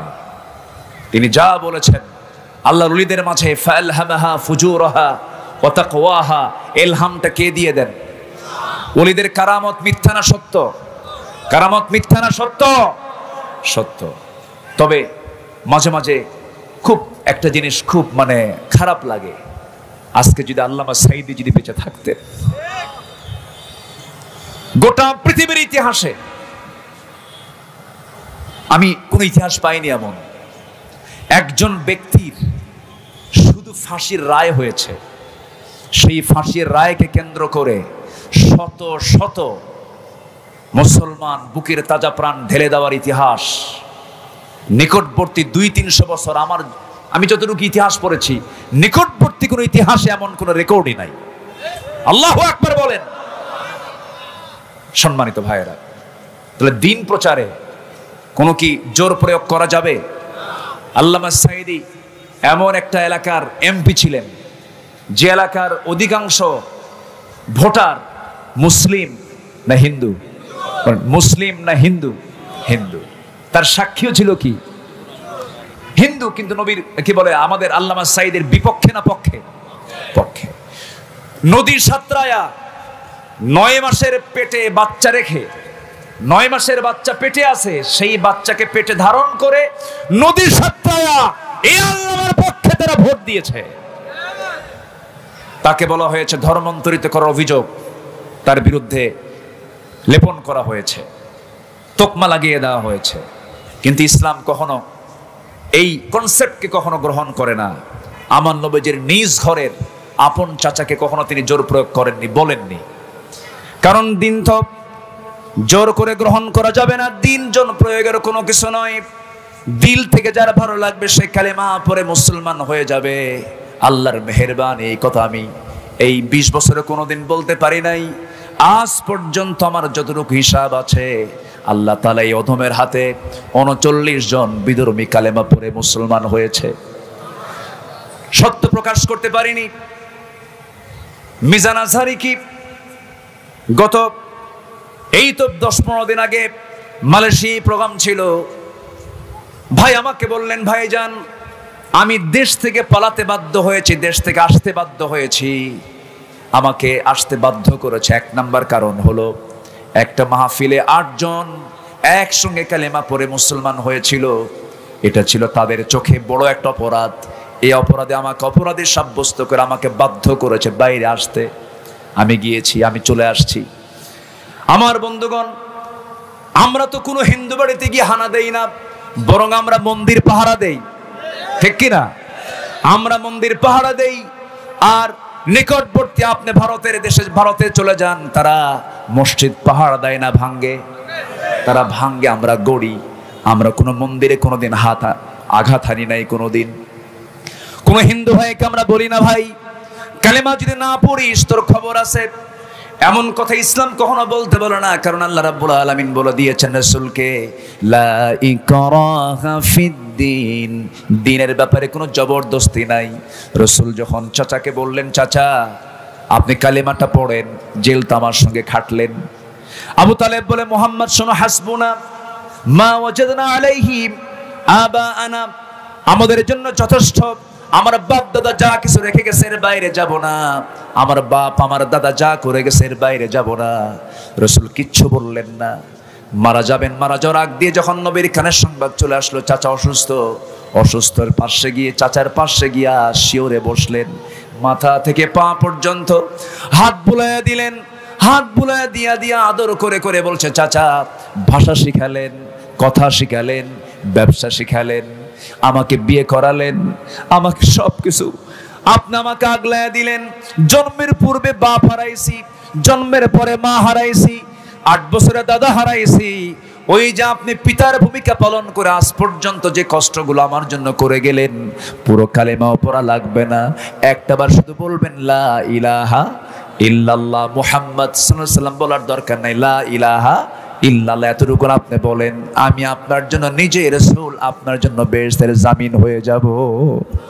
শুধু একটাবার বলেন। আমার নবীজির সবচেয়ে বড় আফসোস হয়েছিল সেদিন। শানে নজরুল তাই বলে, আমার নবীজির চোখের পানি দিয়া দাড়িগুলো ভিজে যাচ্ছিল। আবু তালেব কি করেন নাই? অনেক সাহাবিয়াত অবদান রাখতে পারেন নাই যে অবদান আবু তালেব রেখেছিলেন। নবীজি আঘাতপ্রাপ্ত হন। আবু তালেব সামনে দাঁড়ায় বলে, আবু জাহেল আমার চোখের সামনে মুহাম্মাদের একটা চুল তুই ক্ষতি করবে, একটা চুলের আঘাত করবে, আমি তোকে ছাড়াবো না। তাকে ডান থেকে বাম থেকে সব দিক থেকে রাসূলকে পাহারা দিয়েছে যে লোকটা, তার নাম হচ্ছে আবু তালেব। নিজের চোখে রাসূলের অনেক আশ্চর্য ঘটনাও দেখেছে। এ আবু তালেব আমার নবীজি জন্ম নিয়েছেন। জন্ম নেওয়ার পর মার চোখে আনন্দ থাকার কথা, কিন্তু মার চোখে কোনো আনন্দ নাই। কেন আনন্দ নাই? স্বামী নাই। স্বামী ছাড়া সন্তান তিনি পেটে ধারণ করেছেন, স্বামী আগেই চলে গেছে, সন্তান চলে আসলো। সন্তানটা আসার পর একজন মার কাছে সবচেয়ে বড় প্রত্যাশার জায়গা হলো তার স্বামীর কোলে সন্তানকে উঠায়া দেওয়া। স্বামী দুনিয়া থেকে আগেই বিদায় নিয়ে নিয়েছে। সন্তান যতবার দেখে মা আমেনার চোখের পানি ফুরায় না, হাউমাউ করে কান্দে। সন্তান কোলে নিতে পারেন না। গভীর রাত, চাঁদনি রাত, সন্তানকে চাঁদনি আকাশের নিচে চাঁদনি রাতে শোয়ায় রেখেছেন। আমেনা সন্তানের কাছে গেলে পরে হাওমা করে কান্দেন। আবু তালেব একদিন বলতেছে, মুহাম্মদ তুমি তো আল্লাহর নবী হয়ে গেছো, একটা কথা বলি তোমাকে। কি কথা চাচা আপনি বলেন? তুমি যখন জন্ম নাও 2 থেকে 3 দিন বয়স, তোমার মা তোমার কাছে থাকে না, তোমাকে দেখলেই হাওমা করে কান্দে। তোমাকে একা চাঁদনি আকাশের নিচে শোয়ায় রেখেছে, তোমার পাশে কেউ নাই, তুমি হাত পা নড়াচড়া করছো। আমি নিজের স্বচক্ষে, আমি নিজের চোখে দেখতে পেলাম তুমি তোমার ডান হাতটা যখন বাম দিকে নাও, চাঁদটা তোমার হাতের সঙ্গে বাম দিকে আসে। আবার যখন তোমার হাতটা যখন আবার ডান দিকে নাও, চাঁদটা ডান দিকে যায়। আবার 2 হাতটা যখন টেনে টেনে নিচের দিকে নিয়ে আসো, চাঁদটাও তোমার চোখের কাছাকাছি চলে আসে। এই যে চাঁদটা ডানে যায়, চাঁদটা বামে যায়, নিচের দিকে চলে আসে, কাছাকাছি চলে আসে। এটা কি সত্য দেখছি না মিথ্যা দেখছি? রাসূল বলেন, চাচা জন্মের পূর্বে আমার বাপ মারা গেছে, আমার আব্বা দুনিয়া থেকে আগেই বিদায় নিয়েছেন। আমার মা যখন আমাকে ভূমিষ্ঠ করলেন, আমার মা আমাকে কোলে নিতে গেলেই হাওমা করে কান্দেন, স্বামীর কথা মনে হয়ে যায়। এই জন্য আমাকে সময় দেবে কে? আমাকে টাইম দেবে কে? আমি একাকী রাত্রিতে শুয়ে আছি, আল্লাহ রাব্বুল আলামিন সে রাতের বেলা আকাশের চাঁদটাকে আমার জন্য খেলনা বানায়া দিয়েছিলেন। আমার বন্ধুগণ, সেই রাসূলকে আদর করে করে আবু তালেব বড় করলেন, রাসূল নবুয়ত পেলেন, তার সঙ্গে জেলও খাটলেন। এত ত্যাগ, এত কুরবানি স্বীকার করার পরেও আবু তালেব দুনিয়া থেকে বেঈমান হয়ে দুনিয়া থেকে বিদায় নিয়েছেন। রাসূল তাকে জোর করেন নাই, কারণ হেদায়েতের মালিক কে? আসতে বলবেন, হেদায়েতের মালিক কে? হেদায়েতের মালিক কে? হেদায়েতের মালিক আল্লাহ। তার আরো আরো আরো বড় প্রমাণ আছে। একজন নবীর বউ কাফের, একজন নবীর সন্তান কাফের, একজন নবীর বাবা পর্যন্ত মুশরিক, আছে না নাই? আচ্ছা, এগুলো নিয়ে টেনশন করা যাবে না। হেদায়েত চাইতে হবে কার কাছে? আল্লাহর কাছে। কোন সংখ্যালঘু শব্দ আমরা শুনতে চাই না। আমিরে জামাত বলেছেন, এদেশের অন্যতম ইসলামী সংগঠন জামাত ইসলামের আমিরে জামাত বলেছেন, সংখ্যালঘু শব্দকে আমরা বাদ দিয়ে দেব। এই দেশে যে জন্ম হয়েছে সেই বাংলাদেশের নাগরিক, সবার সমান অধিকার, ঠিক কিনা? হিন্দু ভাইরা, ইসলাম যদি প্রতিষ্ঠিত হয়, এই দেশের সবচাইতে বড় নিরাপত্তা পাবে হলো অন্য ধর্মের মানুষগুলো, ঠিক কিনা? অন্য ধর্মের মানুষরা সবচেয়ে বেশি নিরাপত্তা পাবে। কোনো টেনশন আপনারা করবেন না। ইসলাম আপনাকে কখনো আঘাত দেবে না। ইসলাম আঘাত দেওয়াতে বিশ্বাসী নয়। আমার নবীজি শেষ পর্যন্ত বলে ফেললেন, চাচা একটু কালেমা কি পড়া যায় না? বলল, মুহাম্মদ আমারে কইও না, আমার কপালে হেদায়েত নাই। আমার নবীজি হাতটা গুটায় নিলেন, ইন্নাকা লান তাহদিনি মান আহবাবতা, হে রাসূল আপনি যাকে ভালোবাসবেন আপনি তাকে হেদায়েত দিতে পারবেন না। হেদায়েতের চাবি কার হাতে? ইহদিনাস সিরাতাল মুস্তাকিম। আমার নবীজি হাত গুটায় নিলেন। আবু তালেবের ইন্তেকাল হয়ে গেল। এখন প্রশ্ন হলো, দেখেন আবু তালেবের ভাতিজা হচ্ছেন মুহাম্মদ সাল্লাল্লাহু, আবু তালেবের ছেলে হচ্ছেন সাইয়েদনা আলী রাদিয়াল্লাহু তাআলা আনহু, আবু তালেবের আরেকটা ছেলে হচ্ছেন জাফর বিন আবু তালিব রাদিয়াল্লাহু তাআলা আনহু। জাফর বিন আবু তালেবের বাবা হয়েও লাভ নাই, সাইয়েদনা আলীর বাবা হয়েও লাভ নাই, আবার ওইদিকে বিশ্বনবীর আপন চাচা হয়েও লাভ নাই, কারণ তার মধ্যে কি নাই? ঈমানটা নাই। আমার ভাইয়েরা, এই জন্য বলি সবচাইতে বড় সম্পদ হলো ঈমান। ঈমানদার নেতা আমরা খুঁজবো, ঈমানদারদের সঙ্গে আমরা থাকবো। ও কুনু মা'আস সাদিকিন, সাদিকদের সঙ্গে থাকবো, সত্যবাদীর সঙ্গে চলাফেরা করব। বাম রাম, অত্যাচারী, জালেম, শোষক, চোর, ডাকাতদের সঙ্গে আমাদের কোনো সম্পর্ক থাকতে পারে? যারাই চাঁদাবাজি করবে হাত কেটে দিতে হবে, ঠিক কিনা? যারাই সন্ত্রাসীগিরি করবে আইনের হাতে তুলে দিতে হবে। আমরা সতর্ক থাকবো। জোরে বলি ইনশাআল্লাহ। রাসূল দিন প্রচারে কোনোদিন জোর প্রয়োগ করেননি। নাম্বার 8 হলো মানব জাতির মুক্তির দিশা দেখানো। মানব জাতিকে মুক্তির দিশা দেখানোর জন্যই রাসূলকে হাদি করে, রাসূলকে নবী করে, দূত করে পাঠিয়েছেন কে? আসতে বলবেন না কে? এক রাসূল না অসংখ্য রাসূল? বলেন এক রাসূল না, আল্লাহ তাআলা শুধু এক রাসূলকে পাঠিয়েছেন। বলেন এক রাসূল, লক্ষাধিক পয়গম্বর, 1,24,000 মতান্তরে বলে। তো মতান্তরে তো 1 লাখ ডিফারেন্স হয় না। আমাদের সংখ্যা বলার দরকার নেই, আমাদের সংখ্যা অসংখ্য পয়গম্বর। ওয়ায়াকতুলুনা নাবিয়্যিনা বিগাইরি হক। এক কথা আল্লাহ তাআলা লিকুল্লি কওমিন হাদ, এমন কোন কওম নাই যে কওমের জন্য আল্লাহ তাআলা নবী পাঠান নাই। আল্লাহু আকবার বলেন। প্রত্যেকটা কওমের জন্য নবী পাঠিয়েছেন। তিনি কে? আল্লাহ তাআলা সকলের জন্য নবী পাঠিয়েছেন। কিন্তু সকল পয়গম্বর ছিলেন হলো আঞ্চলিক নবী। কি নবী বলেন? কওমের নবী। আর আমার নবী কি আঞ্চলিক না বিশ্ব? বলেন আঞ্চলিক না বিশ্ব? আচ্ছা, সকল উম্মত ছিল আঞ্চলিক উম্মত কি, আর আমরা হলাম কি বিশ্ব উম্মত, বিশ্ব নবীর উম্মত আমরা। তাহলে আমাদের ডিগ্রি কি কম না বেশি? আমাদের নবীর ডিগ্রি কম না বেশি? আমাদের কোরআনের ডিগ্রি কম না বেশি? বেশি। সব দিক থেকে যদি বেশি হয়, আমাদের সম্মানটা কম হওয়ার কথা না বেশি হওয়ার কথা? সাইয়েদনা মুসা আলাইহিস সালাতু ওয়াস সালাম মাঝে মাঝে বলতেন, আল্লাহ আমারে নবী না বানায়া শেষ নবীর যদি পয়গম্বর, শেষ নবীর যদি উম্মত করে পাঠাতে আমি নিজেকে ধন্য মনে করতাম। আল্লাহু আকবার। বিশাল ব্যাপার। অতএব সেই বিশ্ব নবীর উম্মত আমরা হতে পেরেছি।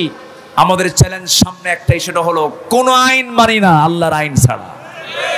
এক কথায় আমাদের একটা কথাই সিদ্ধান্ত চূড়ান্ত করতে হবে, যে নেতা কোরআন নিয়ে থাকবে সে নেতাই হবে আমার নেতা। যে নেতার সাথে কোরআন নাই মুখে থুতু মারবো, জুতা মারবো আমরা। রাজি আছেন কারা কারা? হাত উঁচু করে দেখা।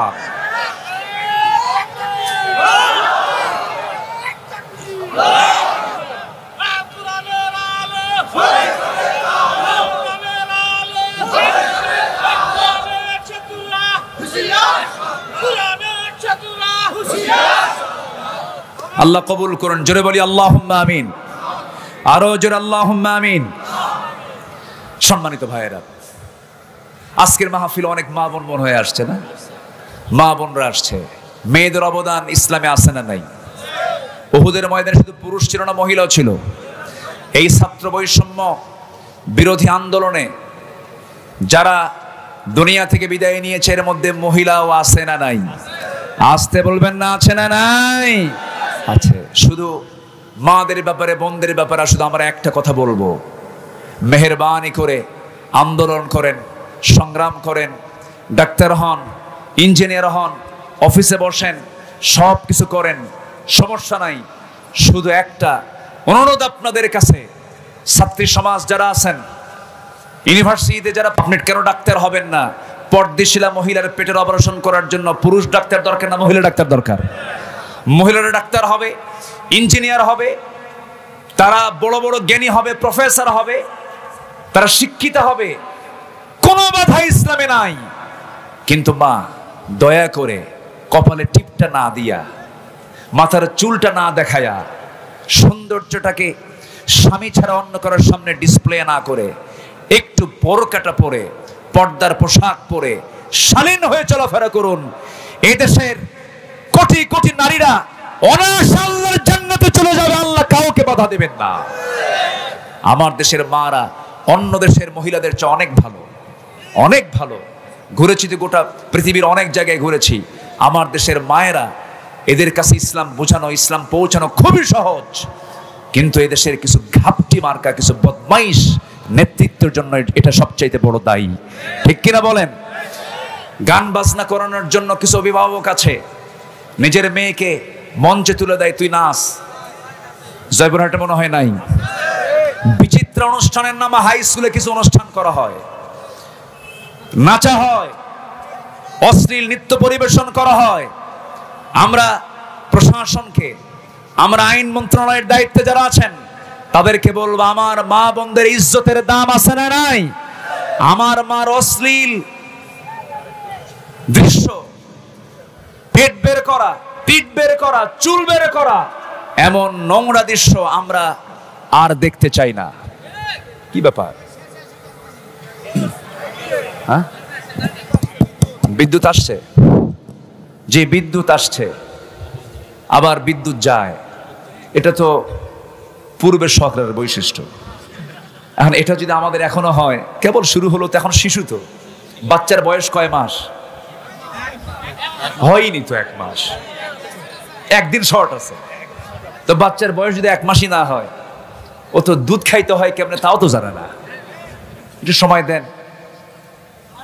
তারা যা খাইছে, 18 লক্ষ কোটি টাকা ঋণ আর 11 লক্ষ কোটি টাকা দেশ থেকে পাচার। এটা কি পুকুর চুরি না সাগর চুরি? 1 সাগর না 7 সাগর? সাবাত আবুহুর সব চুরি করে নিয়ে চলে গেছে। ওরা জানে আমরা আর কোনোদিন বাংলার জমিনে ঠাঁই পাবো না। একেবারে খাইছে। যা নিয়ে গেছে তা দিয়া 500টা পদ্মা সেতু হতো, শত শত মেট্রো রেল হতো।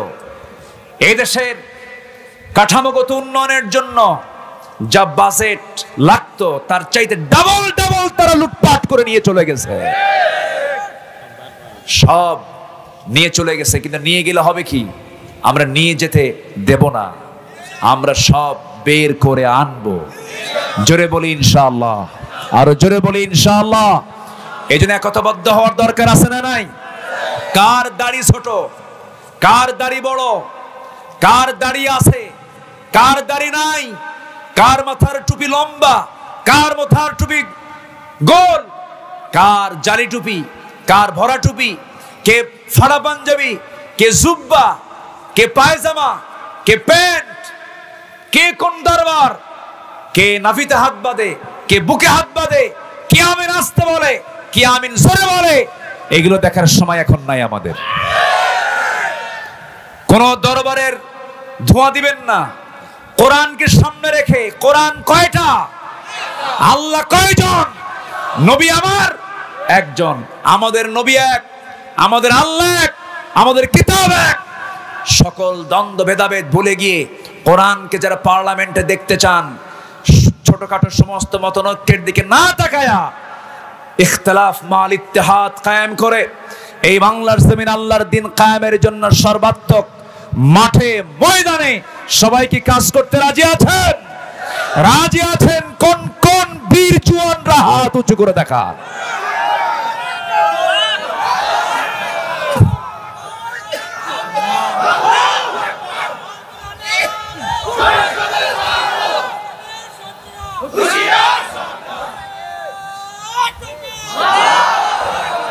আল্লাহ কবুল করুন, জোরে বলি আল্লাহুম্মা আমিন।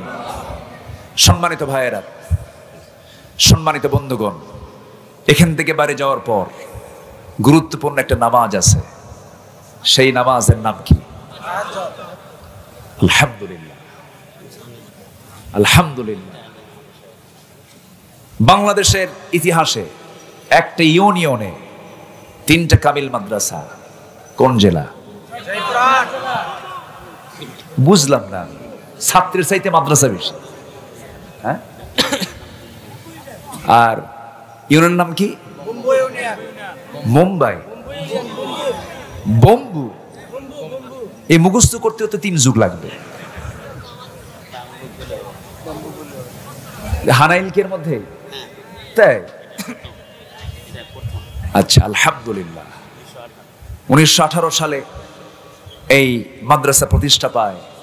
এক ইউনিয়নে, গোটা বাংলাদেশের কোথাও এই রেকর্ডটা নাই। 3টা কামিল মাদ্রাসা এবং 3টাই চালু এবং 3টা যথেষ্ট সুনাম নিয়ে এই 3টা মাদ্রাসাই চলছে। বলি আলহামদুলিল্লাহ। রেজাউল করিম ভাই কোন মাদ্রাসা? হানাইল ছিল, এখন মনে হয় ট্রান্সফার হয়ে অন্য জায়গায় চলে গেছে। জি আলহামদুলিল্লাহ। তাহলে তো আলেমের এলাকা। আমি ভাঙ্গাচুরা কি যে কইছে আল্লাহ জানে, ভুল হইলা মাফ করে দিয়ে। সম্মানিত ভাইয়েরা, তাহলে তাহাজ্জুদ নামাজ, 2টা পানি, মানে ওই অশ্রু কখনো জাহান্নামে যাবে না। এক অশ্রু হলো আল্লাহর ভয়ে কাঁদা, আল্লাহর ভয়ে কাঁদা। আরেকটা অশ্রু হলো দেশ রক্ষায় সীমান্ত পাহারা দেওয়া। আলহামদুলিল্লাহ বলবেন না? তাহলে বিজিবিদের দাম আছে না নাই? অবশ্যই আছে। তারা যদি দেশকে আমানত মনে করে, তারা যদি সীমান্ত পাহারা দেয়, ওই চোখ কখনো জাহান্নামে যাবে না। তাহলে তাহাজ্জুদ আমরা পড়বো না ইনশাআল্লাহ? এখন কি তাহাজ্জুদের সময় হয়ে গেছে না? হয়ে গেছে। বাড়িতে গিয়ে উজু বানাবো। ওয়াজ শোনার শর্ত কি উজু করা? আসতে কয় উত্তম। ওযুর উপরে থাকলে ভালো। আমার রাসূল মেরাজে গেলেন, জান্নাতে ঢুকে কাউকে পাচ্ছেন না। হঠাৎ করে বেলালের আওয়াজ তার কানে চলে আসলো। বেলাল, সাইয়েদনা বেলাল। ধলা না কালো? শুধু কালো না ঘন কালো? চুলও কালো, চেহারাও কালো, শুধু দাঁত শুধু সাদা, খালি চকমকা করে দাঁত, চেহারার কোনো সৌন্দর্য নাই। সাহাবীরা মাঝে মাঝে বলতে কালো পাহাড় আসে। কি পাহাড়?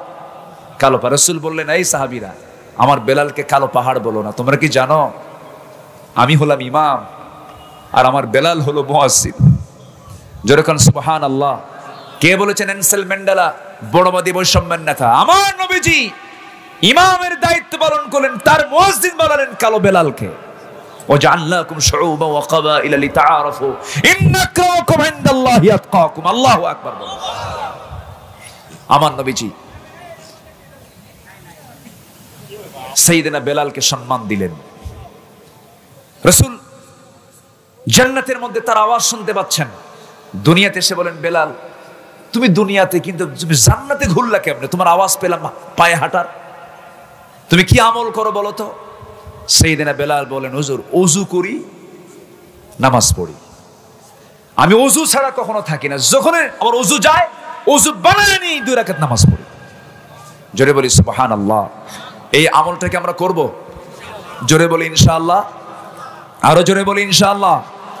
আমাদের নাগরিক হতে হবে আদর্শ নাগরিক। 1 নম্বর আদর্শ নাগরিকের চরিত্র হবে নামাজি না বেনামাজি।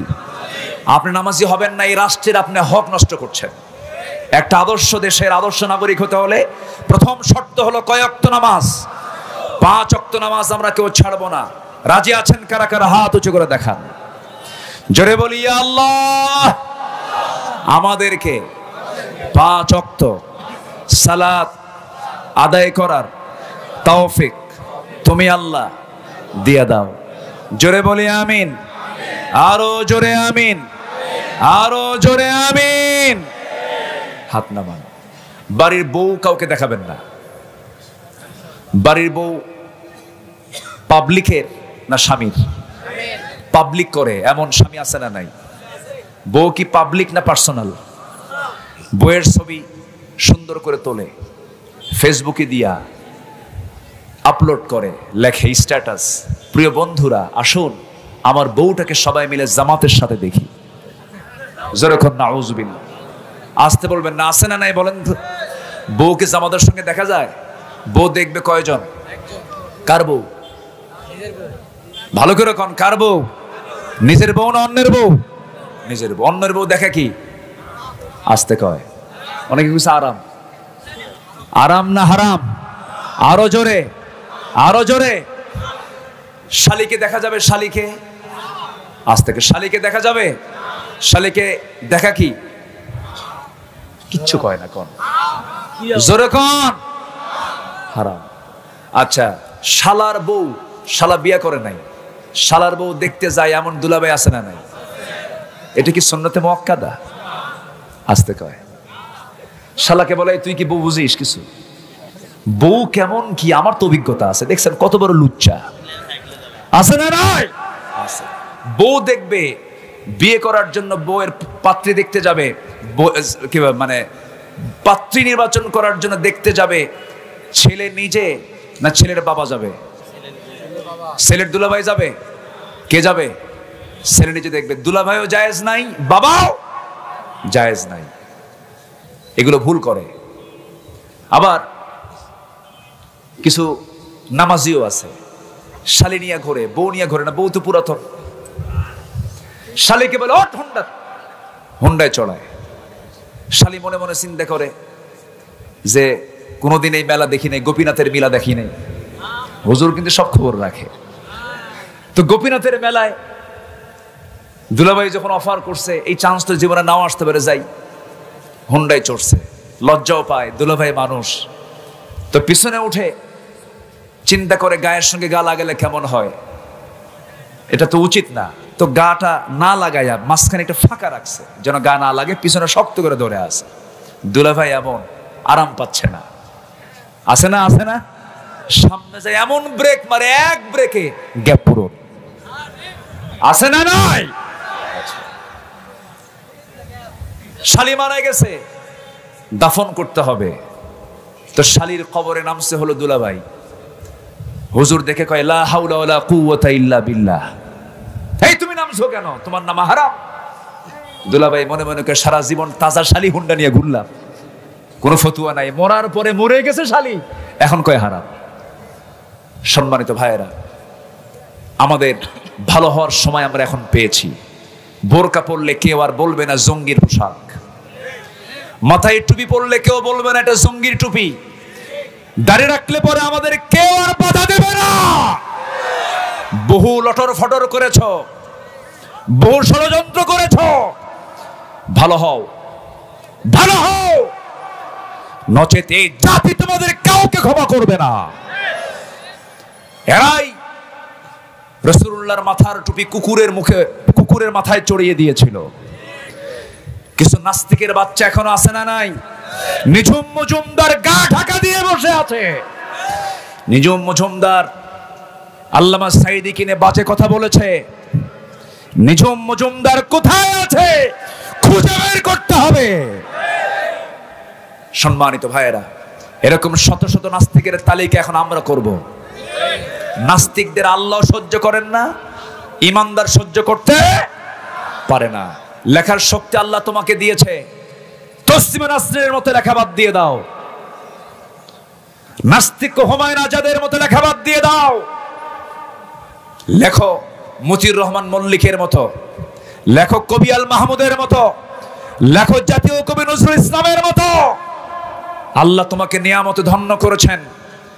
বাম রামের চিন্তা মাথায় নিয়ে লিখবো, ওই হাত আমরা ভেঙে চুরে চুরমার করে দেব। ফেসবুক স্ট্যাটাস দিতে সাবধান হয়ে যাবা। ফেসবুক একটা গুরুত্বপূর্ণ প্ল্যাটফর্ম, এই প্ল্যাটফর্মকে তোমরা প্রশ্নবিদ্ধ করবা না, তাদেরকে আমরা সতর্ক করে দিচ্ছি। আমরা মাফ করতে জানি কিন্তু অন্যায়কে ক্ষমা করতে জানি না। আল্লাহ আমাদের সবাইকে বোঝার তৌফিক দান করুন। জোরে বলি আল্লাহুম্মা আমিন। আজ আমি তৃপ্তি ভরে নাম ধরে কিছু কথা বলতে পেরেছি, এই সুযোগ দিয়েছেন কে? আসতে বলবেন না কে? প্রত্যেক রাতে, প্রত্যেক দিন সকালবেলা আমি যখন বাড়ি থেকে মাহফিলের উদ্দেশ্যে বের হতাম, বউকে বলতাম, বউ আমার চললাম তো, কি যে হয় আল্লাহই জানে, কোন যে কোন মামলায় পড়ে, যে আগামী 8 তারিখও মামলার হাজিরা আছে। এমন চাকরি দিছিল আমারে, বিদেশে যাব কখন টেনশন, ঘুরবো কখন টেনশন, এমন মামলা 18 কোটি মামলা, 18 কোটি এই দেশের নাগরিকের বিরুদ্ধে মামলা হয়েছিল। দেশটা বানিয়েছিল কারাগার।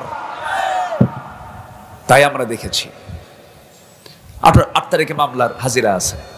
তো বললো, উকিল সাহেব বললো আপনার না আসলেও হবে। বললাম যে কেন? এটা কি বলবেন, আপনি যা বলবেন তাই করে দেব। তাই বললাম যে না, একটু যাই, একটু সাক্ষাৎ করে আসি। বুঝলেন নাই? একটু সাক্ষাৎ করে আসি, একটু দেখা সাক্ষাৎ হয় না বহুদিন, সাক্ষাৎটা করে আসি। হামজার মামলা থেকে তাকে অব্যাহতি দেওয়া হয়েছে, আলী হাসান ওসামার মামলা অব্যাহতি হয়েছে, তারপরে গুনবীর মামলা অব্যাহতি হয়েছে, হারুন ইজহারের মামলা অব্যাহতি হয়েছে। হাফিজাহুল্লাহ, আল্লাহ তাদেরকে হেফাজত করুন। জোরে বলি আল্লাহুম্মা আমিন। এবং ওই কাউন্টার টেররিজমের যে মামলার আসামি হারুন ইজহার, আলী হাসান ওসামা, হামজা, এরা যে মামলার আসামি ছিল, ওই মামলার আমিও আসামি ছিলাম। ওই একই মামলায় আমাকে আসামি করা হয়েছিল। সম্মানিত ভাইয়েরা, এরা মামলা দিয়ে দিয়ে চেষ্টা করেছিল যে এদের মুখকে বন্ধ করতে পারবো আমরা, কিন্তু না, আল্লাহ শোনেন নাই। আপনি পানিকে, তেলকে আপনি যতই চেষ্টা করেন পানির নিচে রাখার জন্য পারবেন না। তেল পানির নিচে না পানির উপরে, কারণ তেল বানাতে অনেক ঘানি, অনেক কষ্ট করে তেল বানাতে হয়েছে। তেল কখনো পানির নিচে থাকতে পারে, হক কখনো বাতিলের নিচে চাপা থাকতে পারে।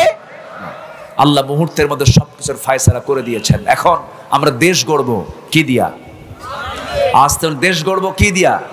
কোরআন কি কোনো কারো বাপের, কারো স্বামীর, কারো নেতা, কোন নেতার? কোরআন কার? কোরআন কার? আকাশ কার? জমিন কার? সূর্য কার? চন্দ্র কার? অতএব কোরআন এসেছে কার কাছ থেকে? অতএব শান্তি আসবে একমাত্র এই কোরআন দিয়েই।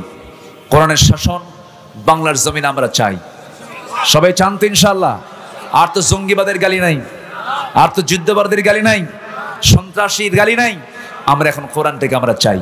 যারা চাবে না, সে যে দলেরই হোক না কেন, সেই ইসলামের দুশমন। আল্লাহ সবাইকে বোঝার তৌফিক দান করো। আমি আমার কথা আর বাড়াবো না, যতটুকুন হয়েছে আমরা বলে ফেলি আলহামদুলিল্লাহ। দোয়া না করে কেউ যাবেন? আমরা সবাই দোয়া করে যাব। নামাজের মতো করে বসি, এটা নামাজের মতো করে বসি। 3 বছর আমি আসতে পারিনি এই জায়গায়। কয় বছর? 3 বছর আসতে পারিনি। আল্লাহ পাক আসার সুযোগ করে দিয়েছেন, আলহামদুলিল্লাহ বলেন। আল্লাহ তুমি মাহফিল কমিটির উপরে বরকত নাজিল করো, সবাইকে তুমি দ্বীনের জন্য কবুল করো। ঢাড়কির প্রত্যেকটা ঘরকে তুমি ইসলামের দুর্গ বানায় দাও। হ্যাঁ, আচ্ছা, দেখা যাক। আপনারা বসেন, নামাজের মতো করে বসেন। ও আচ্ছা, মাহফিলটা মসজিদের না? জি, মাহফিলটা মসজিদের। আপনারা কি দিয়েছেন জানি না মসজিদের জন্য। মসজিদ মানে অ্যাপ্লিকেট হয়ে আছে, প্রার্থী হয়ে আছে। মসজিদটা কার ঘর? জি, আল্লাহুম্মা আমিন। ربنا ظلمنا أنفسنا وإن لم تغفر لنا وترحمنا لنكونن من الخاسرين ربنا لا تزغ قلوبنا بعد إذ هديتنا وهب لنا من لدنك رحمة إنك أنت الوهاب গভীর রাত, নিঝুম রাত, প্রচন্ড গরমের ভিতরে হাজার হাজার মুসলমান নরনারী নিয়া তোমার কালাম থেকে কিছু আলোচনা করে এবং শুনে সে শান্তে এসে তাহাজ্জুদের সময় ভিক্ষুকের মতো ছোট্ট ছোট্ট দুটি হাত আসামির মতো তোমার দরবারে তুলে রেখেছি। আল্লাহ, আমরা আসামি আর তুমি তার ফয়সালাকারী। আমরা আগে সারেন্ডার করছি, ইয়াকা না'বুদু ওয়া ইয়াকা নাস্তাঈন, রুকু দিয়ে সিজদা দিয়ে তোমার কাছে সারেন্ডার করি। আল্লাহ গো, চোখের গুনাহ, কানের গুনাহ, হাতের গুনাহ, মনের গুনাহ, যত গুনাহ জীবনে করেছি সমস্ত গুনাহগুলোকে মেহেরবানি করে তুমি আল্লাহ মাফ করে দাও। আল্লাহ তাআলা, আমরা জানি আমাদের গুনাহ যত বড়, তোমার রহমত তার চেয়ে অনেক বেশি বড়। আল্লাহ, রহমান তো কেউ না, রহিম তো কেউ না, গফফার তো কেউ না, গফুর তো কেউ না। আল্লাহ, তুমি তোমার এই বড় বড় নামের ওসিলায়, রহমান নামের ওসিলায় আমরা ক্ষুদ্র তোমার সৃষ্টি মাখলুক বান্দা যত গুনাহ করেছে সব গুনাহগুলোকে তুমি আল্লাহ মাফ করে দাও। জনম দুঃখিনী মা, জনম দুঃখী বাপ জান যারা চলে গেলেন, জিন্দেগির গুনাহগুলো মাফ করে দাও, কবরগুলোকে জান্নাতের টুকরা বানায়া দাও। আব্বা আম্মার জন্য কি দোয়া তুমি শিখায় দিয়েছো, চক্ষু বন্ধ করুন, হাতটা একটু উঁচু করে আব্বা আম্মার জন্য দিল থেকে, মন থেকে, হৃদয় থেকে আব্বা আম্মার জন্য আকাশের দিকে হাতটা উঁচু করে রেখে একটু চিৎকার বের আমার সঙ্গে আওয়াজ দিয়ে বলুন, রব্বিরহামহুমা কামা রব্বায়ানি সগীরা, রব্বিরহামহুমা কামা রব্বায়ানি সগীরা, রব্বিরহামহুমা কামা রব্বায়ানি সগীরা। আয় আল্লাহ তাআলা, এমন ভাই আমার সঙ্গে হাত তুলতে পারেন, নিজের হাতে নিজের মাকে দাফন করেছেন, নিজের বাবার লাশ নিজের পিঠে বহন করে কবর পর্যন্ত নিয়ে চলে গেছে। সে আব্বা আম্মা যারা চলে গেল রে, জিন্দেগির গুনাহগুলো মাফ করো, কবরগুলোকে জান্নাতের বাগিচা বানায়া দাও। আয় আল্লাহ তাআলা, বিশেষ করে এই মাহফিলের আয়োজন যারা করলেন, শোনার জন্য কষ্ট করে যারা আসলেন, বিনিময়ে কিয়ামতের কঠিন ময়দান যেদিন কেউ কাউকে চিনবে না, এমনকি মা সন্তানকে পর্যন্ত স্বীকার করে বসবে, যেদিন মানুষ কাঁদতে কাঁদতে চোখের পানিগুলো পড়ে যাবে, চোখ থেকে রক্ত বের হওয়া শুরু হয়ে যাবে, সেই কঠিন মুসিবতের দিন এ মাহফিল সবার জন্য নাজাতের মাধ্যম তুমি আল্লাহ বানায়া দিও। আল্লাহ, 5 আগস্টের আগে এক চিত্র ছিল বাংলার জমিনের, 5 আগস্টের পর আরেক চিত্র হয়েছে বাংলাদেশের। আল্লাহ গো, জুলুম শাহী থেকে আমাদেরকে একটু রক্ষা দিয়েছ, তোমার কাছে প্রার্থনা করি এই জমিনটা তুমি কোরআনের জন্য কবুল করে দাও। আয় আল্লাহ তাআলা, শহীদ আবু সাঈদ, মুগ্ধ, এই যে আমাদের সন্তানগুলো, তাজা প্রাণগুলো, এই দেশকে জুলুম থেকে বাঁচানোর জন্য, অত্যাচার থেকে বাঁচার জন্য এই যে বুকের তাজা প্রাণগুলো ঢেলে দিল, রক্তগুলো তারা জমিনে ঢেলে দিল। আল্লাহ গো, মেহেরবানি করে তুমি তাদের শাহাদতকে তুমি আল্লাহ দয়া করে কবুল আর মঞ্জুর করে নাও। আয় আল্লাহ তাআলা, এই জমিনে অনেক শহীদের রক্ত ঝরেছে। আল্লাহ, তোমার জমিনে তোমার দিন কায়েমের জন্য বছরের পর বছর জেলখানায় কয়েদি হয়ে, অত্যাচারিত হয়ে, কত কষ্ট স্বীকার করে জেলে ধুকে ধুকে অনেকে জীবন দিলেন, ফাঁসির কাস্টে ঝুলায় মারা হলো রে আল্লাহ, তুমি তাদের শাহাদাতকে কবুল করে নাও। তোমার কাছে একটাই প্রত্যাশা, এতগুলো ত্যাগ, এতগুলো কোরবানি যারা নিজের জীবন উৎসর্গ করে দিলেন, যারা, তোমার কাছে একটা ফরিয়াদ, মেহেরবানি করে জমিনে তোমার কোরআনের রাজ কায়েম হয়েছে এমন দৃশ্য দেখার তৌফিক তুমি আল্লাহ আমাদের দেখায় দাও। আয় আল্লাহ তাআলা, সাইদুর রহমান ভাইকে কবুল করে নাও। আমার ডানে বসে আছো উদীয়মান সম্ভাবনাময়, আমার চোখে মনে হচ্ছে একটা আলো ছড়িয়ে পড়বে গোটা বিশ্বময়। মিসবাহুল আজমকে তুমি আল্লাহ দ্বীনের জন্য, কোরআনের জন্য কবুল আর মঞ্জুর করে নাও। ওসামাকে কবুল করো। অনেকেই দোয়া চেয়েছেন, আয় আল্লাহ তাআলা যার যা প্রার্থনা তুমি আল্লাহ দয়া করে কবুল আর মঞ্জুর করে নাও। আয় আল্লাহ তাআলা তোমার বান্দাদের এই ছোট্ট ছোট্ট হাত, তুমি আল্লাহ আমাদের রব, তুমি যদি না মাফ করো আমরা কার কাছে চাইতে যাব? ব্যবসা মন্দা, ব্যবসায় বরকত দিয়ে দাও। আয় আল্লাহ তাআলা যে সমস্ত ভাইয়েরা জুলুম চালিয়েছে, অত্যাচার চালিয়েছে, তারা যদি অনুতপ্ত হয়, তারা যদি একটু চোখের পানি ফেলে যদি তওবা করে ফেরত আসে, তোমার রাসূল তো শিক্ষা দিয়েছেন, ফতে মক্কার দিন 18 জনকে ছাড়া তিনি সবাইকে মাফ করে দিয়েছিলেন। দিনে গ্রহণ আসতে চাইলে আমরা তাদেরকে ধৈর্য ধরে অবশ্যই গ্রহণ করব। ওই সমস্ত অবাধ্য বান্দা যেগুলো আছে, জালিম বান্দাগুলোকে তুমি আল্লাহ অনুগত হয়ে দিনের সুশীতল ছায়াতলে তুমি আল্লাহ তাদেরকে কবুল আর মঞ্জুর করে দাও। আয় আল্লাহ তাআলা এই পৃথিবীতে আসার তো সিরিয়াল ছিল, যাওয়ার তো কোনো সিরিয়াল নাই। কোন দিন দুনিয়া থেকে বিদায় নেব? কারো বাপ গেল, কারো মা গেল, কারো ভাই গেল, কারো বোন গেল। আমার চোখের সামনে আমার নিজের আপন বড় বোন, 3 বছরের ছোট বড় আমরা ছিলাম। আজ থেকে 7 বছর আগে বোনটা আমার দুনিয়া থেকে বিদায় হয়ে গেছে। সেই দিন কবরের পাশে গিয়ে দাঁড়ায় দেখি কত বড় বড় গাছ হয়ে গেছে রে। শিয়াল, কুকুর, জন্তুর বসবাস ওই কবরস্থান।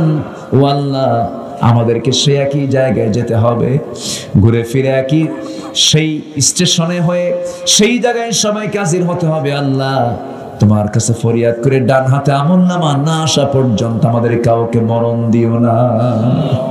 আল্লাহ গো, আশেপাশে যত কবরবাসী আছে, কবরের সমস্ত আযাবকে তুমি আল্লাহ মাফ করে দাও। ধাড়কির প্রত্যেকটা ঘরকে ইসলামের দুর্গ বানায় দাও। প্রত্যেক ঘরে মা বোনদেরকে তুমি আল্লাহ আয়েশা, খাদিজা, সুমাইয়ার মতো লজ্জাবতী পর্দাশীলা মা বানায় নাও। রহিমার মতো মা বানায় নাও, খাদিজার মতো মা বানায় নাও, আম্মা জান আয়েশার মতো মা বানায় নাও। নিজের সতীত্ব হেফাজত করার তৌফিক দিয়ে দাও। আয় আল্লাহ তাআলা, এই দুনিয়া থেকে কোন দিন বিদায় নেব জানি না, ডান হাতে আমলনামা না আসা পর্যন্ত মরণ দিও না। কোন দিন মরে যাব জানি না রে আল্লাহ। কোন দিন মরবো আমরা কেউ বলতে পারি না, তবে যেদিন মরবো আমাকে কেউ রক্ষা করতে পারবে না। দ্রুত ডাক্তার ডাকা হবে, পালস দেখবে, বলবে জীবন নেই, জীবন চলে গেছে। পৃথিবীর সব ডাক্তার জমা হয়ে আর তাজা করতে পারবে না। প্রাণ পাখি, অচিন পাখি খাঁচা থেকে বের হয়ে গেছে, ঘর থেকে নিথর দেহ টেনে হেঁচড়ে বের করবে। এসি রুম কোনো কাজে আসবে না, নরম নরম বিছনা আর আমার ভোগে আসবে না। টেনে হেঁচড়ে কবর, টেনে হেঁচড়ে যায় না জানাজার প্রান্তর, সব তাড়াহুড়ো করবে।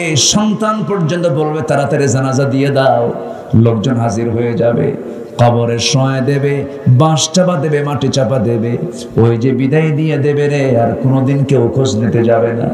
কবরস্থ করবে, 24 ঘন্টা যাবে না, সব বিদায় নিয়ে নেবে। দিন শেষে আল্লাহ, তুমি ছাড়া আমার কোনো বন্ধু নাই। 24 ঘন্টা চলে যাবে, মাথার সেই যত্ন করা চুল, শ্যাম্পু দিলাম, সাবান দিলাম, 24 ঘন্টা যাবে না, মাথার চুলগুলো খসে খসে পড়বে। 3 দিন যাবে না, চামড়াগুলো গলে গলে সব পোকার পেটে চলে যাবে। 7 দিন যাবে না, পেটের নাড়ি ভুড়িগুলো সব চোখ মুখ কান নাক দিয়ে বের হওয়া শুরু হয়ে যাবে। পেটটা ফুলে উঠবে, পোকা দেখতাম, ভয় পেতাম, সেই পোকার নিয়ন্ত্রণ আমার গোটা দেহ চলে যাবে। পোকার রাজত্ব আমার দেহ চলে যাবে, সব শেষ হয়ে যাবে। ও আল্লাহ, মাত্র 3টা মাস কবর যদি খনন করে দেখা হয়, কয়েকটা হাড় ছাড়া আর কিছুই খুঁজে পাওয়া যাবে না কবরে। আল্লাহ, আল্লাহ গো, দিন শেষে কোনো বন্ধু নাই, তুমি আল্লাহ, তুমি ছাড়া। তোমাকে বেশি করে মহব্বত করার তৌফিক দিয়ে দাও। তোমার সঙ্গে আমাদের তাআল্লুকটা তুমি আল্লাহ বাড়ায়া দাও, দিদারটা বাড়ায়া দাও, সম্পর্ক তুমি আল্লাহ বাড়ায়া দাও। আল্লাহ, মওতের সময় যখন চলে আসবে, জবানে সবার জারি করে দিও কালো যেই কালেমা তাইয়্যিবা লা ইলাহা ইল্লাল্লাহু মুহাম্মাদুর রাসূলুল্লাহ।